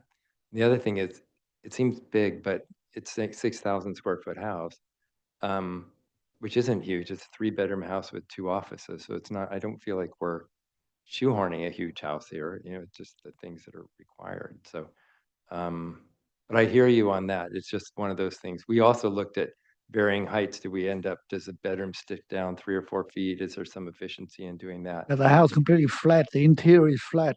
Yeah, but we did look at those kind of options, and they generate all kinds of complications outside or with your rear retaining walls. And I don't know, we studied the grading and the retaining in the back a lot, because in a way, the flat pad is a remnant of what we're doing, really building a house into the side of the hill, and the flat pad is sort of the remainder, or the spoils of that, frankly. Yeah, that's just a question because you are one of the last few project, and with that much grading and when you it's one of the lots you can see when it's not like flat in a no man's land and nobody can see it. So that's, I'm trying to know if you have talked to your client and say, look, you know what, you bought this site, it is what it is. But anyway, yeah. And what the things we've tried to do to address what you're talking about is to try to give the different portions of the house a different exposure, slightly different exposure, and to break up the massing that way, which that's been our way of trying to address it, and to have covered porches and pieces all across that side to get light and shadow, and you just don't have like a box, right? That's what we've been trying to avoid. Okay, thank you. All right, those are my questions. Let's, can we open public comment for item number 2, 1385 Oak Creek Canyon Road? No physical slips. If you're joining us online, raise your virtual hand if you'd like to speak on this item. No hands raised. Thank you. So back to the board. This item is here for a conceptual review, and that's why we have a conceptual review, so we can give the applicant great comments on, we like it, we don't like it, anything to be improved. So anyway, let's start with Tom. Okay, comments this time. I guess I'll go back and kind of retrace my questions from earlier. Is the FAR at 120%? I think when I look at the sections, for example, through the garage, it's almost a 20-foot retaining wall behind the garage, or 10 feet plus the garage itself, and then it's almost 100 feet or by scale. I love paper when you could put an actual scale on it. 80, 90, 100 feet from the back of the garage to the front of your terrace for the adjacent to the theater. And it seems like in Montecito Hills, that's just too much. I don't know how to explain it. It's just too much level ground, too much retaining walls below it and above it. And I think a more, you reference Italians, there's a lot of very large villas in Italy, but they all have a lot of terraced walls. Some of the most famous ones are only 20, 30 feet from the back wall to the front wall. They're not 100 feet. And they take great advantage of the height and the terraces, and they're beautiful. But I don't see, I think that's going to be ultimately the solution that's needed, is more terracing, less level elevation from the back of the house to the front of the pool. The pool might go where the, see if I can find out what the name of the room is. The pool might go where the lounge is. And the lounge, the theater would be in a basement with an elevator if you needed an elevator to get there. Or something like that, where the lounge is underneath the motor court adjacent to the pool. So there's this more terracing happening. I don't think I can approve the impact of the retaining walls as they're shown. And then I wanted to bring you a photo. I'm not sure if this is allowed online. A photo of a retaining wall that's on Mountain Drive. It's a gunite wall that looks like a rock outcrop. And I think that might be a direction to take with the driveway itself. At the top of Park Hill Lane, there was a very long, steep driveway that was had a similar technique. Yeah, we just did that, but you were, I think, involved with that project, Park Hill Lane. They did a great job. I think like that. actually the original on Mountain Drive might have been better than the way it ended up on Park Hill Lane. I see. But and I think on Park Hill Lane there was more cut to the high side than the low side. Uh-huh. So I think if you located your driveway more into the hill so that the top wall is more concealed from the view below, that would be more successful. Okay. Because we're not allowed to answer, I mean, to respond right now, right? Right. Okay. At the end, maybe. Okay. Thanks. Thank you. Those are my comments. Okay, Rob. Generally, the board goes through the comments, and then maybe when we're all done, if there's an opportunity to respond.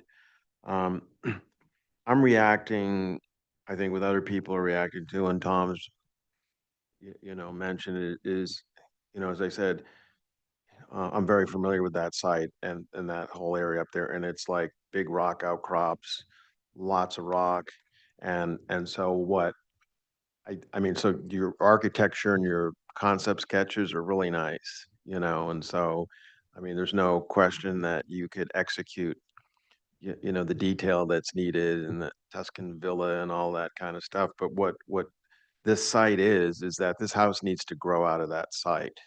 and it needs to be integrated in the rock outcrop, and then maybe things like that are solutions for, I mean, you're gonna spend a fortune, you know, stone veneering, five-sided Santa Barbara sandstone veneer, a whole driveway. And I'm not sure that's money well spent, you know, when it kind of comes down to it. I mean, where that you know, that you could have a plaster wall, and then if it's kind of, maybe you do things like that and you integrate it with landscape and then you terrace some things, you're gonna get much better results on that. So so I think, you know, I'm reacting to the same thing, is I think you're kind of imposing this house on the site. And you know, and maybe there's a way to eke out some meaningful flat areas for their children, and I kind of you know, completely respect that and understand that. But I think you in order to do that, you're going to have a lot more terracing and having the house have more movement with the site in order to kind of gain some of those flat areas and feel like it's part of the site, as opposed to forcing the house on the site. So that's kind of what but no doubt that you'll do a nice house when it finally gets to Bill? that end of it. So Yeah, yeah, you know, I appreciate the architecture. It's beautiful. You got the style down for sure. But I have a feeling too, as the others have said, I think it needs to be stacked, and it's very wide. So when you go wide on the side of the hill, then obviously you've got to take it up with retaining, and certainly making wide lawns and wide planters, you know, just sort of worsens that whole feel. So I mean, I think if you could, and I would encourage more second floor by stacking and shifting, and ground floor and then shifting over the upper level, and maybe some is terrace, some is roof. I think that's a way to kind of narrow that width from back to front.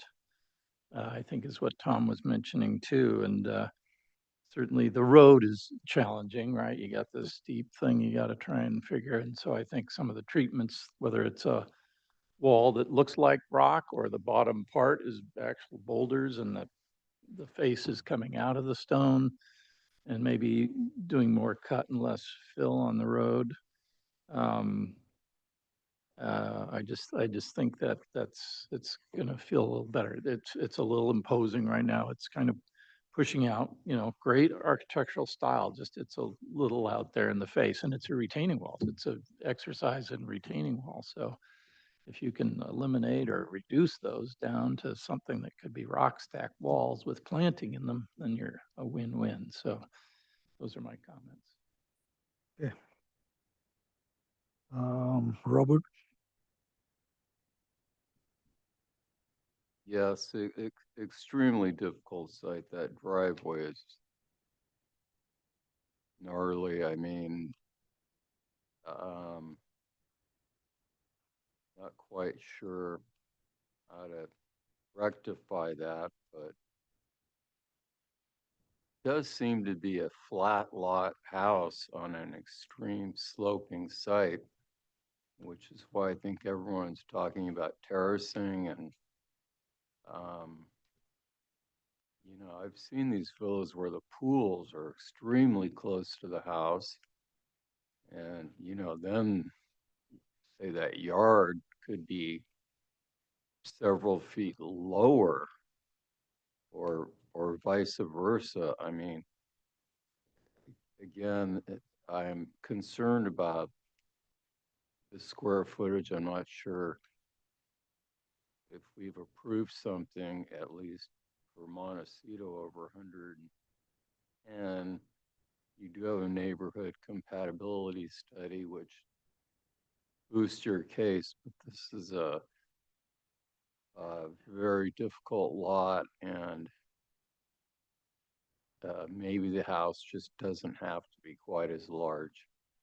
And definitely terracing and trying to minimize retaining walls is going to be necessary. I love the style, but I almost wonder if some of your more contemporary stuff would work better on this lot, building it in with the boulders and being more organic.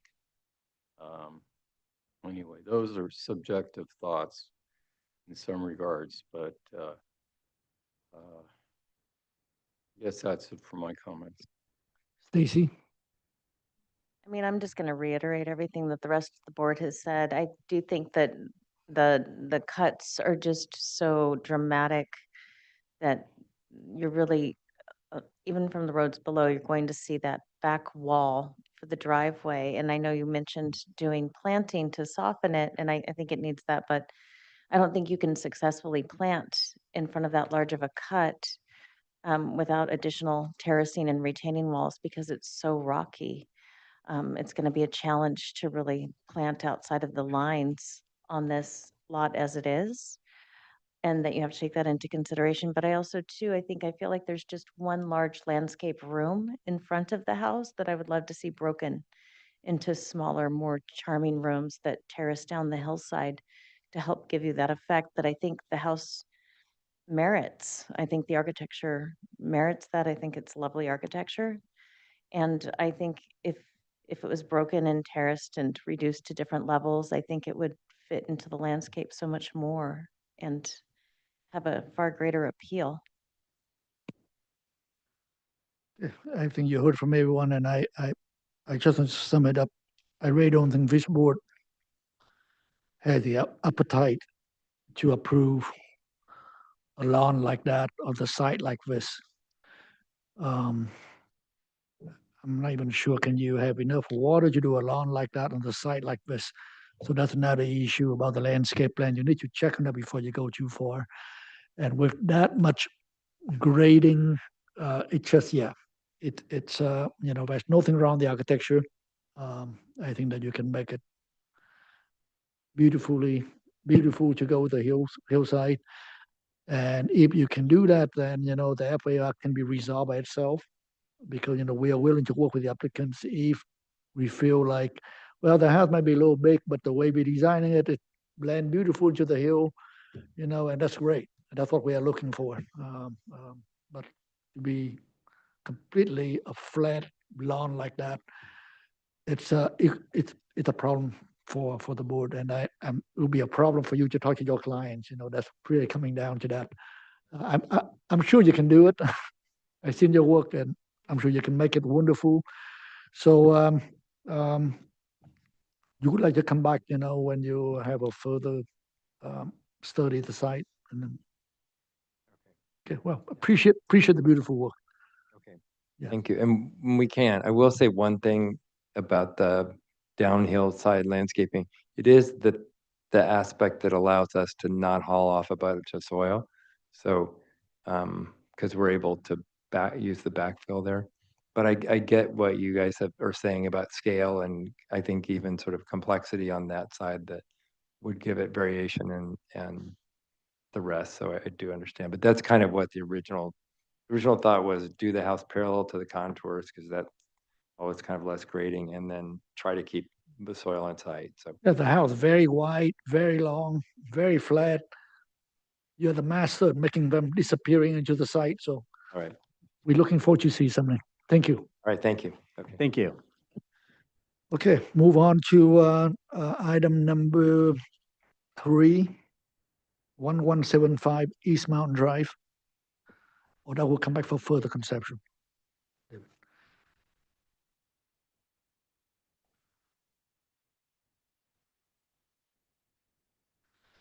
Okay, so this is another new project, and it's a renovation of existing residence with a new garage of 420 square feet and the addition of approximately 388 square feet, some site work for the existing resident of 4,300 square feet, and it's a 1.31 acres. Your name for the record, please. My name is Jacob Maddick. I'm the owner of the house. Thank you. And you want to walk us through the project? We bought this house. This was 2022, already here.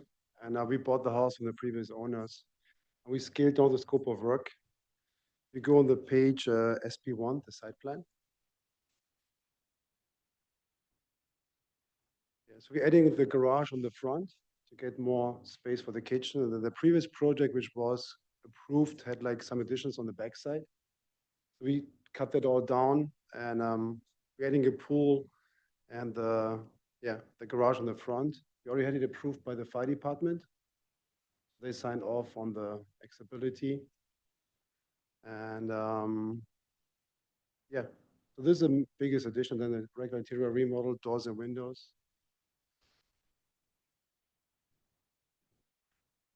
And then we're keeping everything else pretty much close, like board and batten siding as existing, San Barbara sandstone. And then the previous owners tried to remove some stairs in the back. You go on page, I think A0, the existing photos. On the top right, you can see the stairs.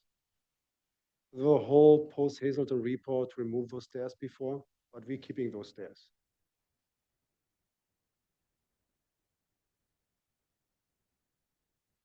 Yeah, this one's.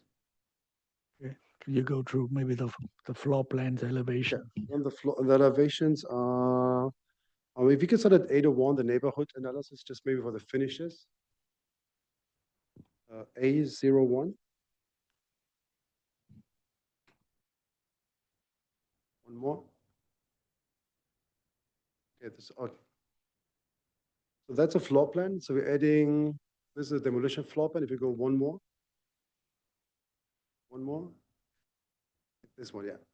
We're just adding the garage on the front. You see if this works. Oh, here.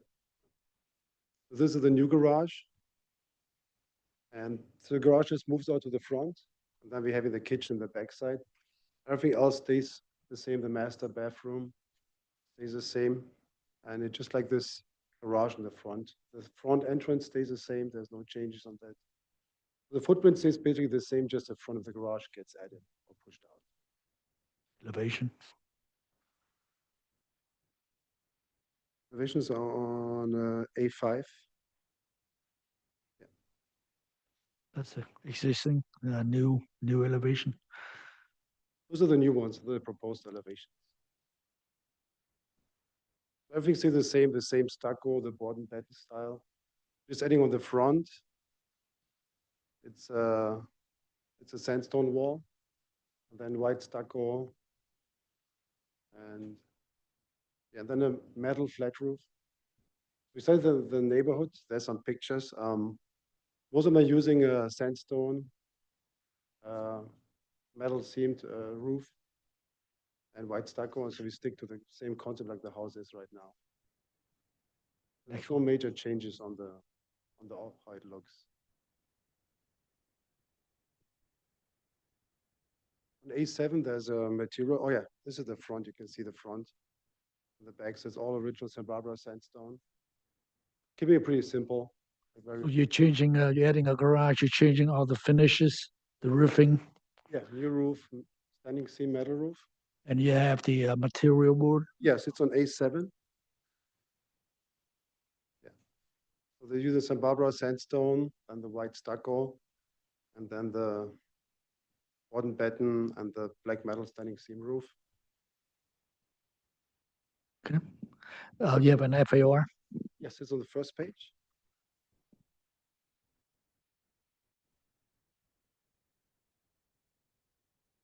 We added 420 square feet. Before it was 960 approved.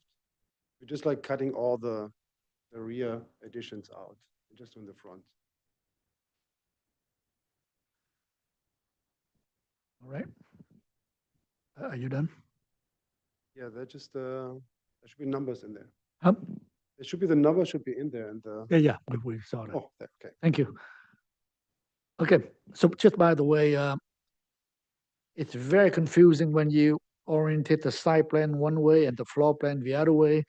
Okay. It's really, really confusing for all of us. Just want to let you know that. So, okay, Bill. Yeah, could we go back to the floor plan there? I'm a little confused as to what, I mean, it says here just garage. Yes. What are the green areas though? Are those, is that a previous remodel or Which is area to remodel for the you're just the finishes are remodeling the remodeling, inside yes. that? But you're also doing new windows and doors? No, yeah, new windows and doors, all new windows, all new, throughout the whole house. yeah, for the whole house. New siding, New siding, yeah. new roofing. Okay, all right. The rear side, we're just patching around the windows and doors.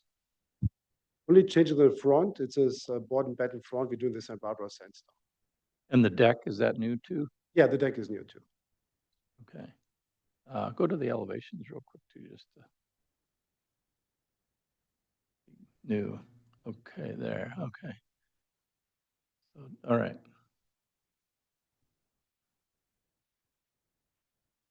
Okay, thanks. That's it. Stacy? Yeah, I mean, my main questions are the back deck. I see it's all Ipe wood. I know that one's a hard wood to get through with a new Class A fire rating. Also, too, I see it's not skirted. Have you taken this through fire? Yeah, so Robert, he has a plan, they approved it. So we had the EP deck on the plans.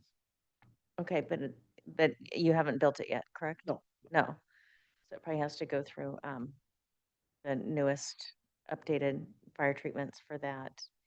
To switch it to tracks, if this is a problem, we're more than happy to change it to tracks. It just looks more organic with the house. No, I agree. Yeah, no, that's fine. I mean, that's really my main question. Thank you. Robert? No questions. Rob? I'm just trying to understand, I saw the historian aspect with the stairs in the back. What's the deal? Help me understand why you having to keep those? So we want to keep the stairs. So we're keeping the stairs. The previous owners had like a whole report to remove those stairs. I think there was a thing like I don't report about it too. So we just decided to keep the stairs because we also like how they look. It's original comic sandstone stairs. So Yeah, no, it's funny because when I look at the picture of that, it's almost like that the stairs are superimposed. There's like a picture of the stairs that you superimpose on a picture of the house. I mean, they're just so incongruent. So that's why I just was trying to understand yeah, that as to that. So I got the impression that your hands were tied by the historical aspect of that. Is that no, more of we it, or also is it? want to keep the stairs. Okay, all right, fair enough. Okay, all right. Okay. I just want to understand that. Thank you. Tom? No questions. Okay, and I have no questions. So open public comment. For those of you joining us online, raise your hand if you'd like to speak on this item. No requests. Okay, so back to the board and conceptual review and see where we want to take this project. So Bill? Yeah, I think generally what you're proposing looks like an improvement to what you have there. I like the siding choice and the stone. That looks great. And the roof, I mean, we haven't really gotten into this. I know this might be a question for Kimberly in planning at some point, but we keep bringing it up, but don't have a standard yet established for non-reflective metal roofs. Those are going to start showing up, and I think there are some products out there that have a matte finish to them. So regardless of the color, you can get them in a matte finish and they don't shine onto the neighbor. Steelscapes is one of the companies that offers that product. And then the only other thing I would comment is on your colors, your white, make sure it's an LRV less than 80, I think, or 84. I can't remember what the number is. And your light fixture needs to be night sky compliant. Mhm. So it has to have you can't see the light source. So it should be up in it looks like those fixtures may not comply based on what I see here. So, but I think the rest looks pretty good. So. Stacy? I mean, it's such a modest project. I think I can approve it how it is. I don't love to see a garage put in front of an entry because it's kind of hard to find the front door, but I studied your plan and I don't think you have a lot of choices or to even put the garage doors to the side in this particular case because of the protrusion of the other section of the house. But I think overall, yeah, it's fine and approvable as is. Robert? Robert. Oh, Robert, no, I think it's a good improvement, and Bill picked up on the things to look at, the route, the lighting, but in general, I believe it's a nice project. Okay, Rob. I mean, I'm fine with everything. I am actually perplexed because with the stairs, and I appreciate that you're so emphatic about wanting to keep them because I just look at that and it doesn't look like it connects from the upper level down to the lower level. It seems like it's completely detached by having that huge step and not having it gracefully transition down, with landings and stuff like that. But anyways, the fact that you love it and want to keep it, and I think the rest of it, is plenty fine. So I'm good. Thank you. This one happens to me in my neighborhood. Looking at the front elevation, it seems like we have 3 or 4 different siding materials. There's board and bat over the entrance garage, then there's stone in the middle section, then board and bat, then plaster around the sides. And it seems like it would benefit from one fewer material. Maybe it's the stone or the rendering of the stone around the front that it seems out of place. And there's many wonderful stone buildings in Riven Rock, but that's not how it was treated. This is almost treated as if it's a fake material glued on the front as opposed to integral. And there's some wonderful, maybe original stone elements on the rear side where it looks more like a foundation element. And I think that would be more successful if that were changed to board and bat or some sort of fire rated board and bat. So just a little calmer. Also, the elevation on the side of the new garage, if we can go to that. It seems again, I know this is very visible from the neighbor's house, just to the downhill side. If that was softened somehow with windows or material or shadows or roof break or pitch break or something a little bit, just soften it so it doesn't look like this is the side that no one looks at. Your neighbor does look at it. You mean the west elevation? The west elevation, yeah. Yeah, I mean, there's a whole window wall. We took it out just for the privacy because we can look right in the yard. So we like, what we rather, because they can look into our yard, but we can look on their side.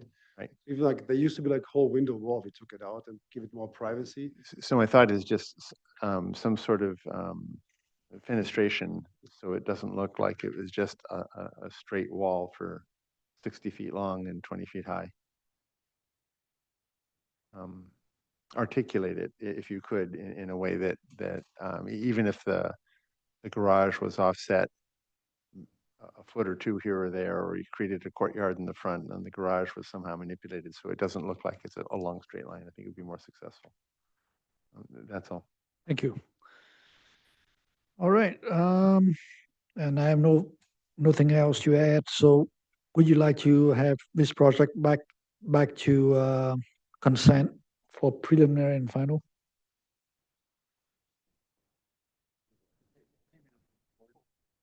Or to the full board? Okay. We don't have a landscape plan yet.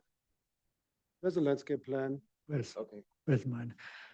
I had So let's and one additional comment if I can. Yeah, please.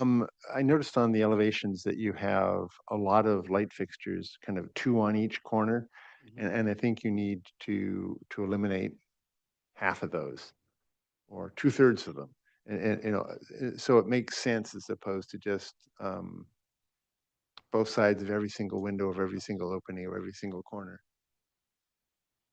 Great. So we'll okay, when you're ready, we'll schedule back to the full board for preliminary and final approval. Thank you.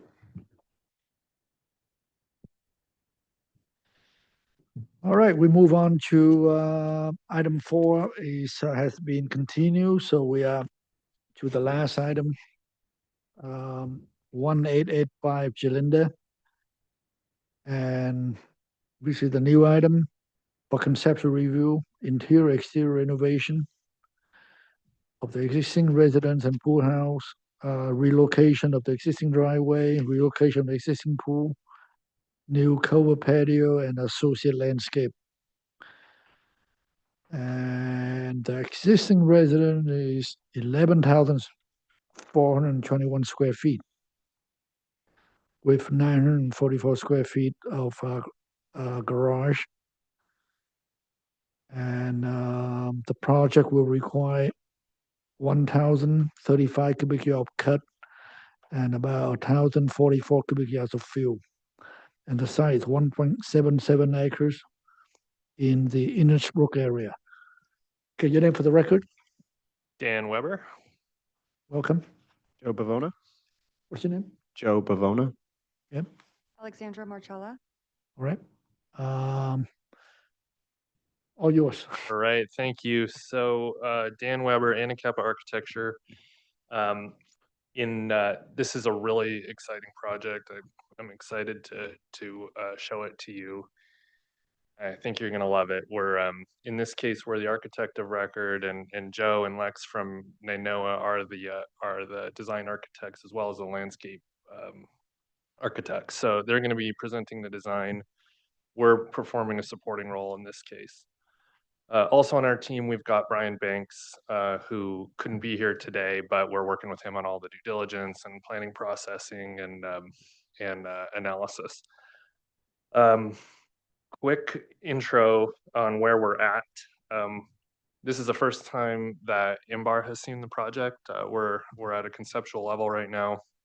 We did show the project the day before yesterday to Innisbrook's Design Review Committee. They had very positive comments about it. They made a motion and gave us a conceptual approval. I know you guys don't do that, but they gave us a conceptual approval of the massing. So there's one massing element that's an outdoor covered space, which they gave us an approval and basically said that they're okay with us to continue on and develop the project. So our next review with Innisbrook is going to be for a preliminary and final approval. The FAR is significantly higher than 100%, but as is stated in the application, we're not doing any FAR additions to the project. So we didn't do a neighborhood study. This house is typical of the size of houses in the neighborhood. Yeah. Actually, I have a question before you go any further.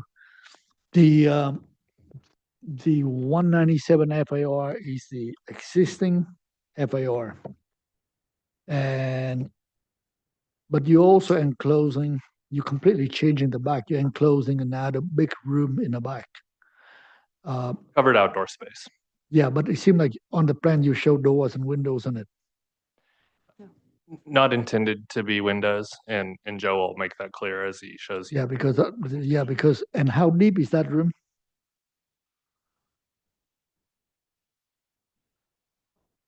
12 feet-ish, 15 feet. Can I know the exact number, because that matters. Well, what do you have now?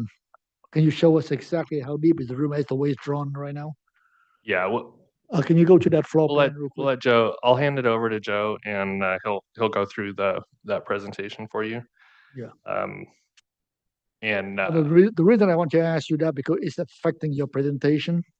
So that's why I want to know before you start your presentation, if you can go to the floor plan, and based on what you've drawn right now, how deep is that loggia? Can you go to that sheet? Going to that page. It's a floor plan, I believe. Yeah. Should be dimension there, but I can pull it up.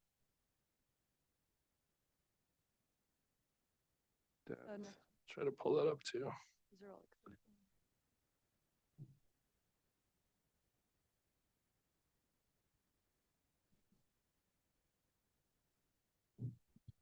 Okay. Can you zoom in to the top? I'll go back one. Yeah. It's just moving slowly.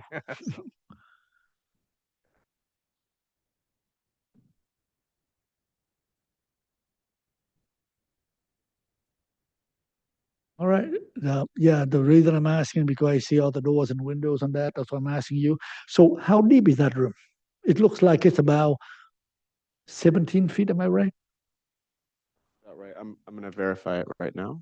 But yeah, that's probably about right. I think it's around 15, if I had to guess. Okay, so that's I think that's important. You need to check with your planner because I think 12 feet is pretty much what you excluded from the FAR calculation at the loggia.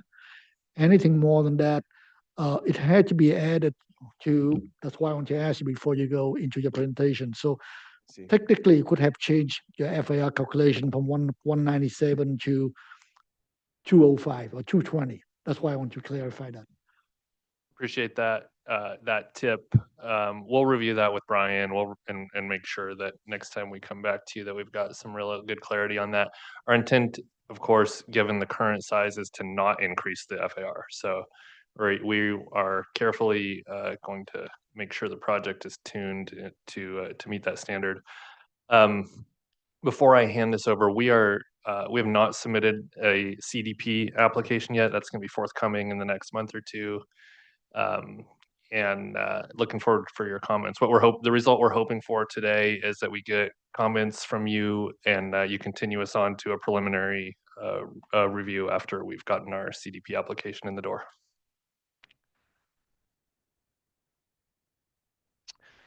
All yours, Joe. Is it okay if we look at the second exhibit that we sent along, just to start?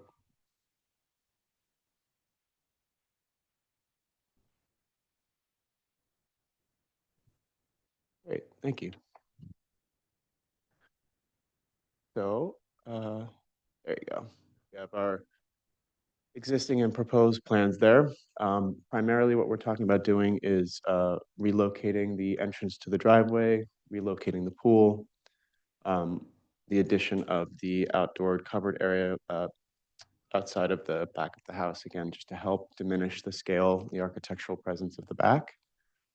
And then some general sort of landscape improvements overall. Go to the next slide. And we have some elevations here that we can kind of loop back to, but I think we can sort of skip through these really quick and get to our three main points on, it's one more page. Oh, one more after this, sorry. One more past the elevations. There we go.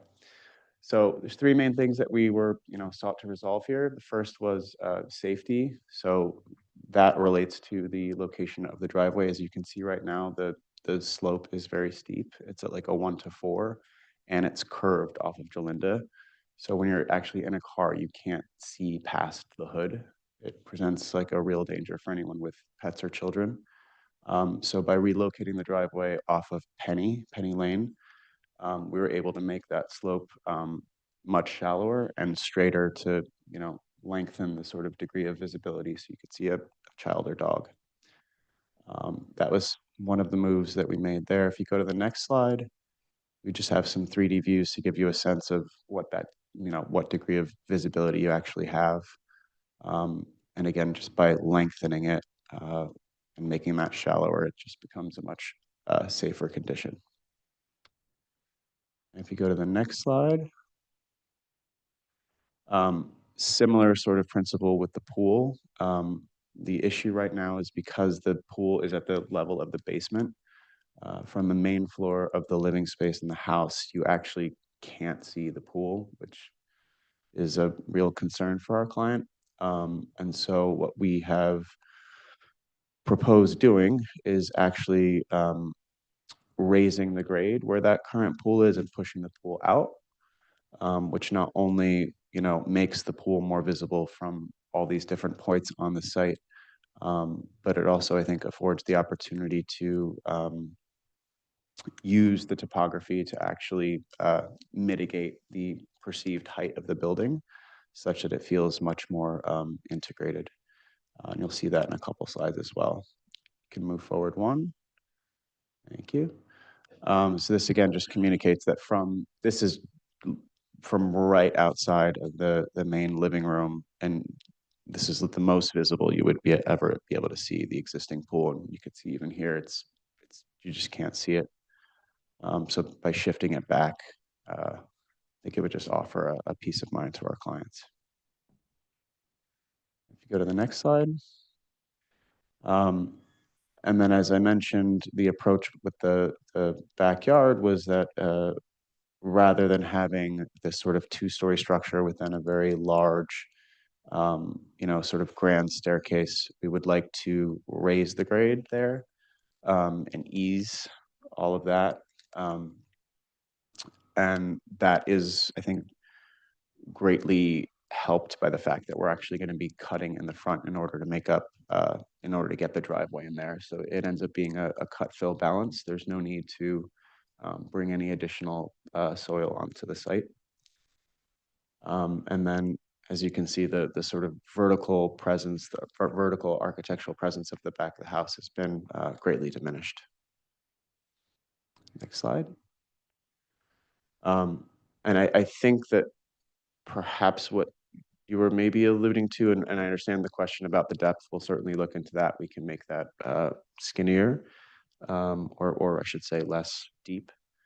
But what we actually have there are, it's a two-sided bench, so you could sit on either side.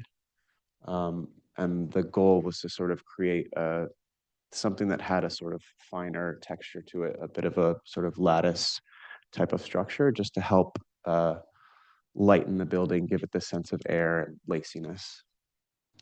As you can see on the bottom right is our sort of proposed rendering, where again, we just want this to really integrate this both sort of topographically, but also in terms of material, which you'll see on the next page.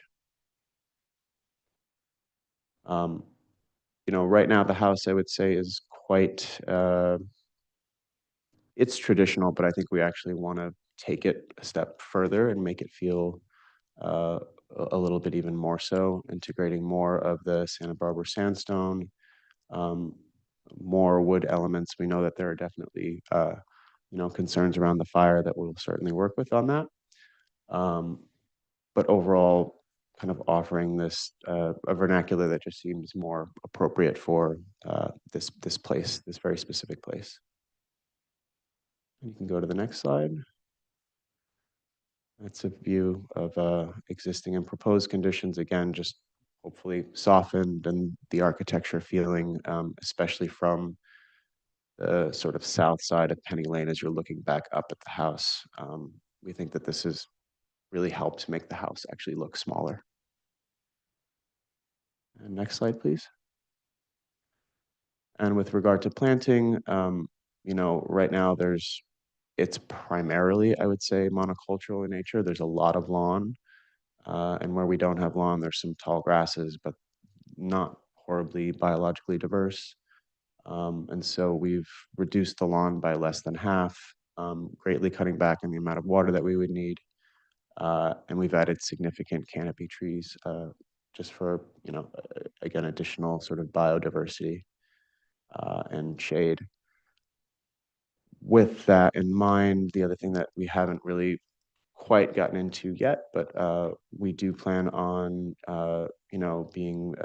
having a very good stormwater strategy. We will likely have a cistern and a pretty sophisticated, irrigation system that we would like to incorporate as part of all of this. And lastly, I think we just have some renderings we could show you, and then we can go back to the plans if need be. Yeah, this is a view of the lawn to the east, and then what we're sort of proposing in that place, just to communicate that it will no longer be quite as, again, monocultural. And then looking at the site perimeter, we have 2 vehicular entrances now that will be off of Penny Lane. So you'll see those on the left-hand side, both on the top and the bottom. The top is the one off of the upper Penny. And then we have 1 pedestrian gate that will remain on Jalinda, essentially where we have the driveway currently, just for guests to park along Jalinda. We realize that this will likely require a address change. We've been in touch already with the fire department. They are in full support of relocating the driveway because it makes it much easier for them as well. And if you go, yep, this is a view of the front landscape. So this is the whole motor court area. You'll come in, this is now closer to like a 1-to-8 slope, and then it flattens out giving enough space to sort of turn around. And then looking back up, we have terraced, rather than having like a 10-foot wall there, we have a series of 4 shorter planted walls that are sort of flanked by a set of steps that lead you down to the front entry. And we've slightly expanded the front porch there as well. Then from the back, again, we've sort of created this middle terrace that's about 4 to 5 feet higher than what it is now, which is where the existing pool is. And that's also where we're thinking we might put that cistern, just use the existing pool as a sort of vault. And then sort of fanning the topography out a lot more gracefully than what exists now. And then I think we have one last slide on the planting. Again, we're looking at all, native, and we know we have to pull things, as you mentioned, off of the house a bit, and really leaning into the stormwater management component of this. So, yeah, I think, did I miss anything? That's it. All right, thank you. Rob? Every time you say Penny Lane, I want to break into a Beatles song. So I didn't see on it. So is this a collaboration of architect, landscape architect? Is that basically what I'm seeing? Yeah, so Nainoa, we're the design architects. I'm leading the landscape, Lex is leading architecture, and then we have Dan here that's our AOR. Yeah, no, it shows. I appreciate that approach. So it shows. So that's all my questions or comments for now. Okay, Stacy? Yeah, so I'm curious about the element. I think it's the back element. And I think it was talking about this earlier, that it's like a covered loggia that could be partially enclosed. Because it's a very large house already. I noticed it was 11,000 square feet. How many square feet are you adding there? What is that Of rent just exactly? the paved space. Yeah. I think that is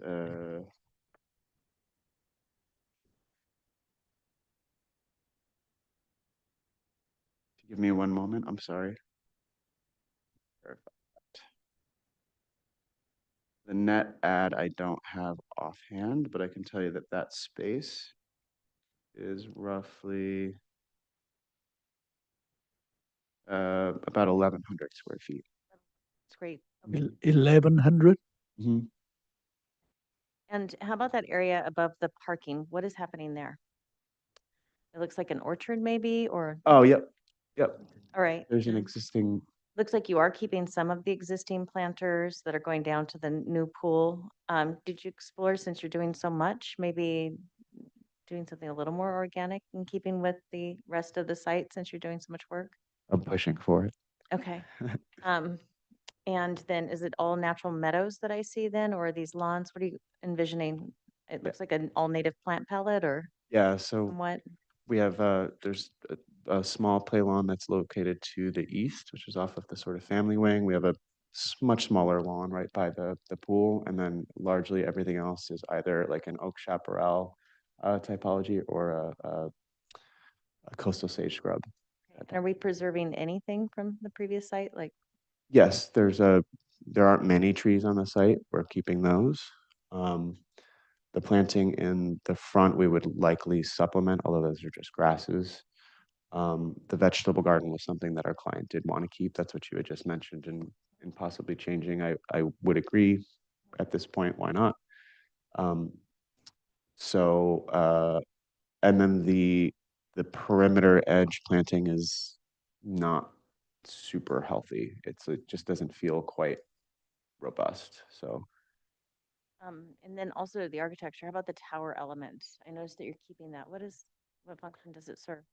that is I think you're talking about the foyer space, right? Is that what it is? Yeah. The height? Yeah, it's the double height. Just has, That's all just it's just light light coming in. coming through. Mhm. Yeah. Okay, so there's no way, if you eliminated it, to bring down your finished floor elevation. I mean, your FAR. I don't believe so. I would love to. I would love to bring it up, but it is going to result in a lot of cost implication. Right, those are my questions. Um, I have questions on the pool, on the contours. It looks like it's kind of falling off the slope, but I don't see any contours, bottom of wall, top of wall. Um, Yeah, so we are actually studying shifting that forward so that that will be off of that slope a bit. Initially, we had thought that we would want the play lawn to be on the front side with the pool on the back with a sort of wall condition. But we are looking on pulling that forward closer to where Amy, you had suggested that we look at moving the vegetable garden. So we'll be, I think, somewhere closer to that. And where would, I know it appears to be outside of the building envelope. Are pools allowed outside of the building envelope? I thought. No, so that's why we've studied pulling it back, which is also going to help, I think, with the with the sloping, with the slopes. that we have now. And the building envelope is essentially the 50-foot setback from the road.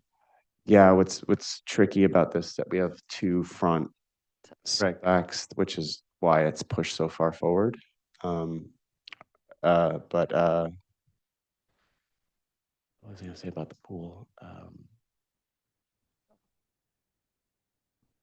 Yeah, we're basically looking at now pushing that much further forward. So it's inside the envelope.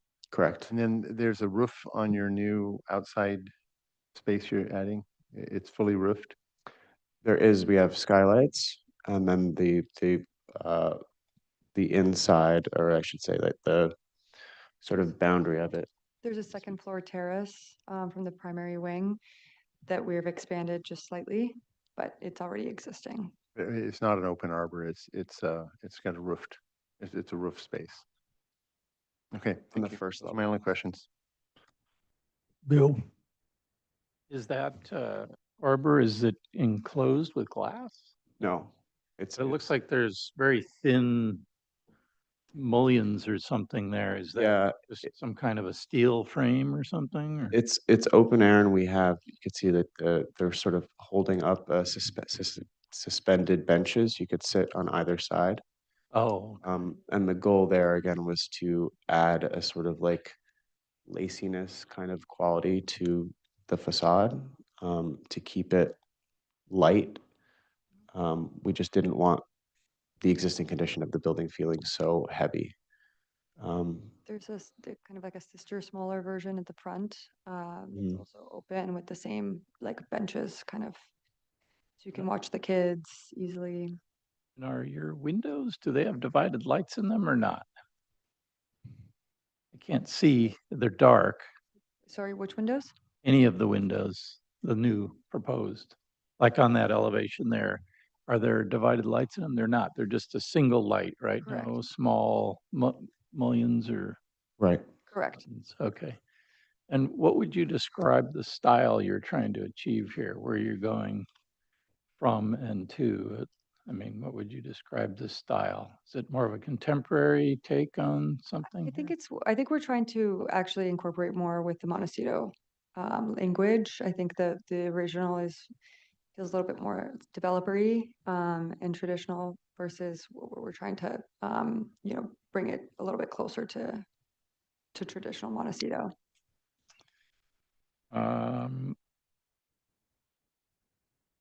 The windows there too, did you think about the idea of possibly, instead of so many small windows, maybe combining them into larger panels instead of just, a series of small openings there? Is that possible to do that, or are you Yeah. divided rooms in there that make it A difficult? lot of them are existing. We're just replacing them. Some of them have grown a bit, so they're not all small. Where they're molded together, instead of like a Mhm. wall in between? Correct. Possible to do that, or? Yeah, absolutely. Okay. And then on the, is that a pool house or guest house down? If we go to the, It's existing casita. And is the roof and everything on that existing? It looks like the roof is quite a bit larger than the footprint there in that drawing is. That is correct. Yes, we've extended that roof just to give a little shaded dining area at the casita. Created a little lanai off of it, sort of. Exactly. Yeah. Okay. Right, I think that's it. Thanks. Robert?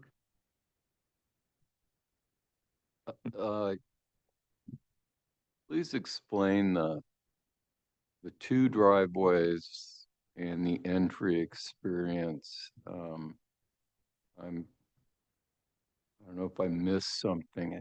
Where's the entry exactly on that plan? Can you point? For the new entry.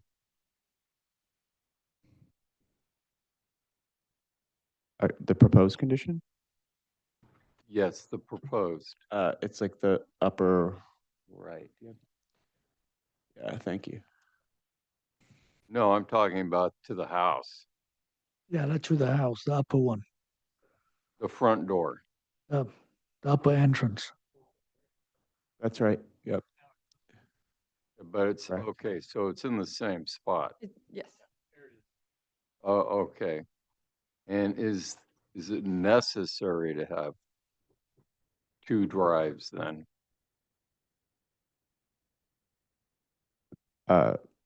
There currently are. One comes in right now off of Jalinda and then lets out There on are. Penny. I We're gotcha. just relocating it from Jalinda to Penny, to the upper side of Penny Lane. And the one below in the lower left corners is currently there. that currently exists. Yes. Okay, no more questions. Thank you. Okay, and I have no questions, so let's open public comment. Actually, I had one more question. one more. Sorry, I forgot to ask. Your cut and fill numbers, where is the cut and fill coming from? Is that for the driveway? Yeah, so we're primarily cutting where we are coming in on the driveway. That currently slopes up pretty relatively steeply. And so we're sort of cutting on that hillside and then we're using the fill to create that middle terrace just outside the house so that everything feels just a bit more gentle on the backside. And are you going to need retaining walls on the sides of that drive there as you go in?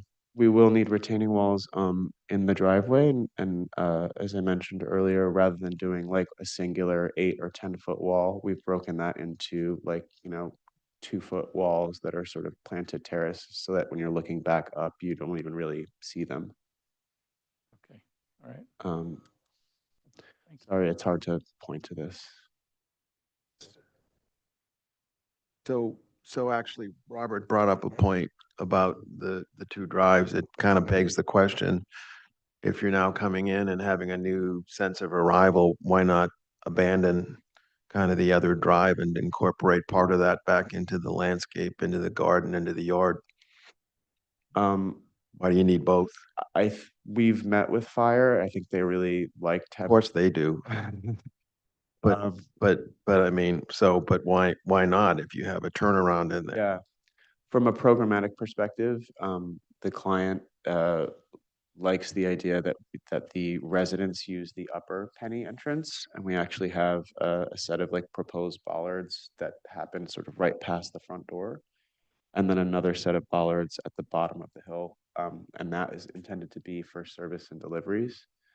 The idea is that like these things can be sort of closed off so the kids can play in that lower driveway, and it's controlled where service is only coming in one way and the residents are coming I in. still stand by my question. Why not close it off then? I I'll guess is I'll that add seems to like that the one. right thing to do. Then, I mean, the owner's like doesn't want to give up a driveway he has. Is what it kind of comes down To give it up. A lot of the houses in Innisbrook have two driveways. It's not uncommon at all. And having driven into the site, especially for the first time as a visitor, it's a really constrained front door area. You come down this steep drive and the front door on the north side of the house is squeezed between the house and the hill, and there's nowhere to park as a guest. So you're kind of left up. You have to pass the house and end up in the area by the garage that doesn't feel like where guests should park. And it's really hard to turn around. It's impossible to turn around when you're near the front door. So it just for logistical and practical and ease of use purposes, it really needs that second driveway. Thank you. Let's open public comments for item number 5, 1885 Cylinder Drive. We have one person online. If you'd like to speak on this item, raise your virtual hand. Guess not. Okay, close public comment, back to the board and conceptual review. So let's start with Stacy again. No, start with, Stacy. I really appreciate this project. I think it's very ambitious. And I like giving up the formality for something far more earthy and grounded. And it's definitely more forward thinking and not like anything else in Innisbrook. Certainly, I especially appreciate the attention to the details on the materials in the landscape. And two, I see a lot of the logic of the maneuvers that you've made in changing the driveway. And I do agree that it needed more guest parking right at the front and the logic of adding that and then having the additional parking off of the garage, but it's subtle. It's one thing I would appreciate though would be to see topo lines on your proposed plan as opposed to just seeing it on the existing. It does help that they're side by side, so I could do a comparative comparison of the two. I think it will behoove you to pull the pool up and into the building envelope in terms of the grading. I am concerned about that. But overall, I mean, I like where you're going with it. Oh, but then the loggia off the back. I am concerned because I think it makes the house, I mean, in your renderings, it looks great, but I'm wondering if it doesn't make the house even look larger than it already is, because it's already a very large house. So I think I'd want to study that just a little bit more, and also too, to see how it does relate to the FAR currently, because that might be kind of something that has to be considered here. But overall, I think I could support where it's going. Rob? No, I think this collaboration of landscape architect that you're doing is why this is kind of in a really great direction. But I mean, what can we scroll actually into the pool area though? Kind of the back of it, please.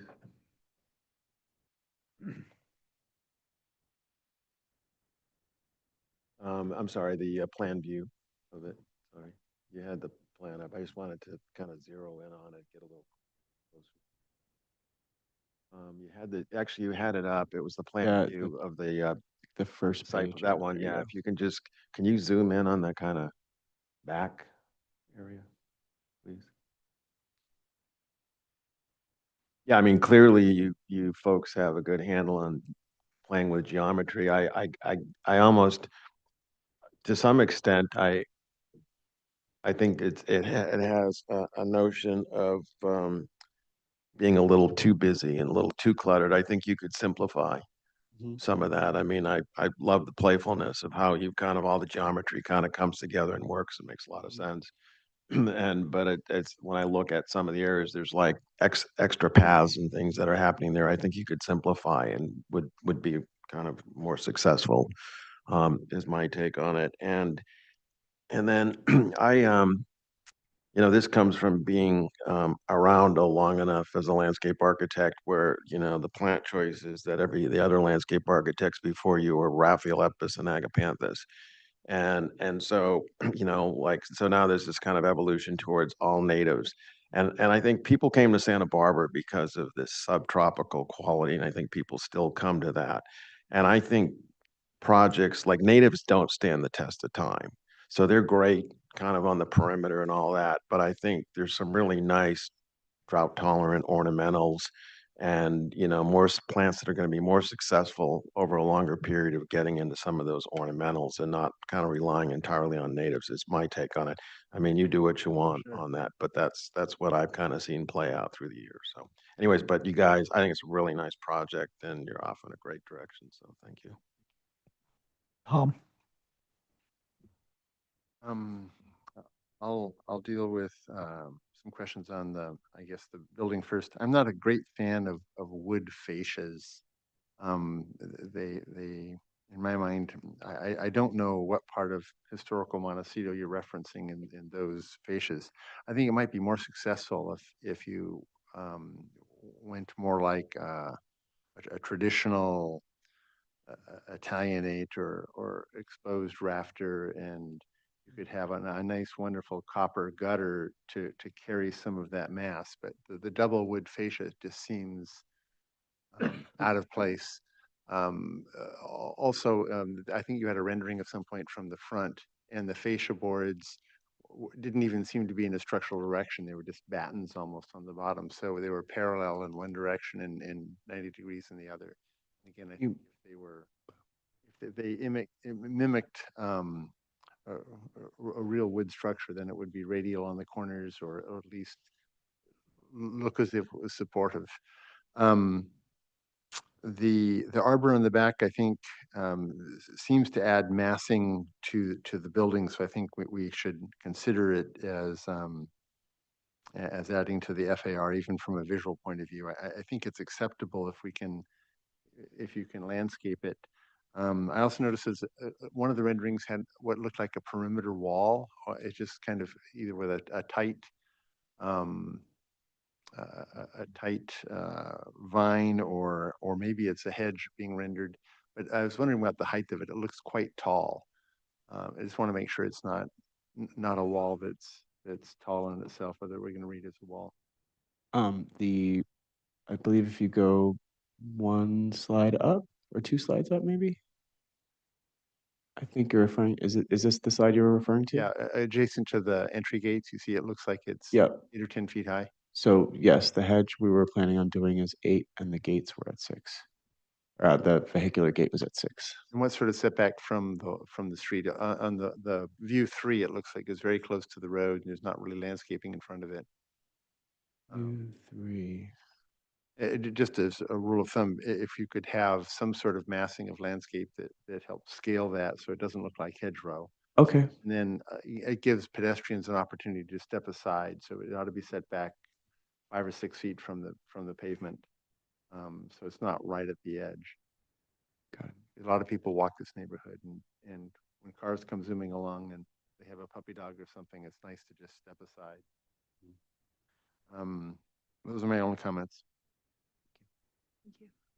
Bill?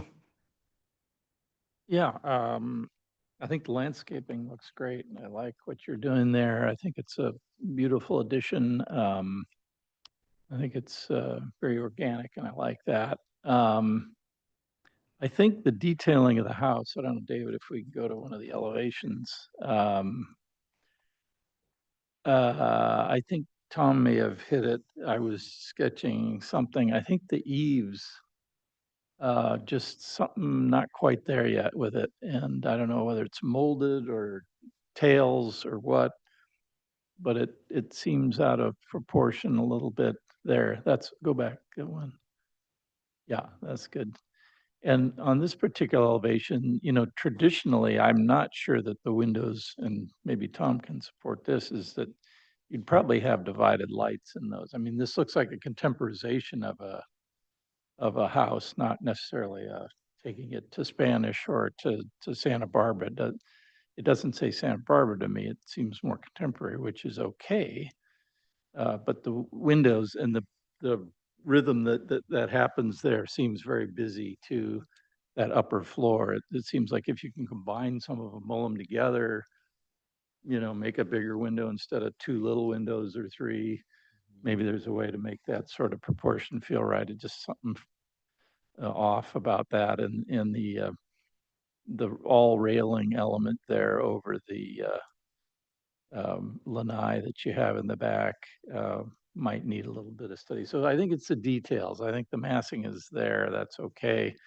But it's the details that probably need to just be finessed. And then on top of which, I think, as the other members have mentioned, the lanai that whatever we're calling that, outside is a large element that might be added to your FAR, and now we're at 197 already. So Unless you can show us different, I think you'll have to tell us that the study for the area is okay. That you've got some that are in the 200s or whatever they are, and that you're compatible with the neighborhood. So again, landscaping looks great. I love it. I'm okay with the drives and the way you've sort of manipulated those. I think that looks wonderful, and I like the organic nature of everything. I think it's just the details on the building itself.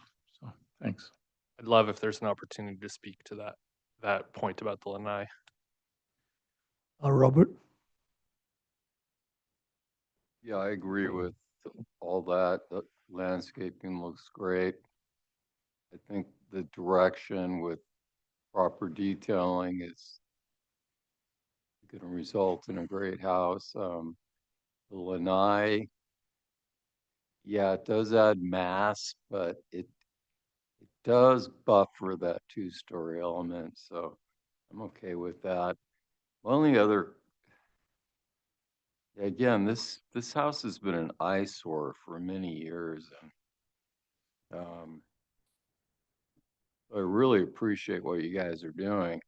I'm curious about the west wall. As you drive up Jalinda, I always remember looking at a blank wall. David, can you go to the west elevation?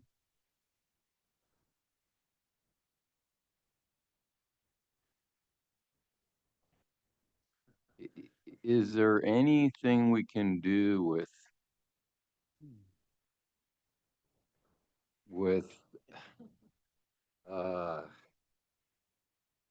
Very happy to look at sod that would, yeah, something, fenestration, even just a couple windows would help. Because you really do look right at that as you come up. Belinda from the clubhouse, and always kind of bothered me. But I just thought maybe you'd want to take a look at that and maybe improve it. Thank you. So I think this is one of the few projects that you plant until you can't see the architecture, which, is a good thing. But I want to make sure that when you do your planting plan, make sure the plants are large. We don't want you to plant little, weeny little things and take 20 years to grow it, then you defeat the purpose. So, the good thing about rendering is that they are great, but would it look like that when you're done or not is something else, and when you look at that. Number two is that it seems like 90% of focus had to do with the landscaping, not the architecture. And that, and I see that you paint the house beige or it's kind of disappear, but it's not disappearing. In reality, it's still there. So if you do a renovation to the house and we want to know, or you just paint it, then we need to know. It seems like you're doing both. So on some rendering, it seems like you're painting it. Some rendering, you seem like you're fixing it. As Tom mentioned, I frankly have no idea what style you're doing. Is it craftsman, or is it Spanish, or is it Italian, or it's just a placeholder for the landscaping? It seemed like the placeholder for landscaping, more or less. And so when you come back next time, it's just either you're not doing anything to it, which is unfortunate. We cannot force you to do anything to it. But if you do something to it, then we need to know what you plan to do with it. And last but not least, the house is really large, as you know, 200% FAR, and we rarely have anything 200% FAR with this board, rarely, ever. So I don't care what you call that loggia of yours. Either a loggia, it's a sunroom, it's an outroom, it's an outhouse, an in-house, with living room, dining room, furnishing the way you showed it, you are adding massing to the building. And because of that, doesn't matter you enclose or not, I think that we probably have a little, difficult appetite, try to make the house any bigger than the way it is. So you need to look at that, and if you do a normal loggia, it's not 1,000 square foot. Yeah, I'm sure you know that. And So that's another issue that I definitely cannot support it, if you come back with 1,000 square foot loggia. So that's where we are, and May I speak to that? yeah, please. You could flip to slide 12 of this deck. Mhm. When I look at this image that we're going to see here on the bottom left of that slide, that's the existing condition that we're trying to mitigate. Right. It's a big imposing house that's almost a entirely flat No, roof, plus the retaining walls, which make it feel like we know what the house looked like, and I know what you're trying to do to landscape it so you cannot see the house, and you move the pool. Anyway, I mean, we've seen the presentation. Those are our comments. So take a look at that and talk to your clients, and but the landscaping looks great. What level of review would you like this to come back? We'd like to come back. You want to do a further conceptual on this one? Yeah, we probably want to do a further conceptual to the full board. All right, great renderings. Thank you. Thank you. Okay, so can I have a motion to adjourn the meeting? Move to adjourn today's meeting. Second.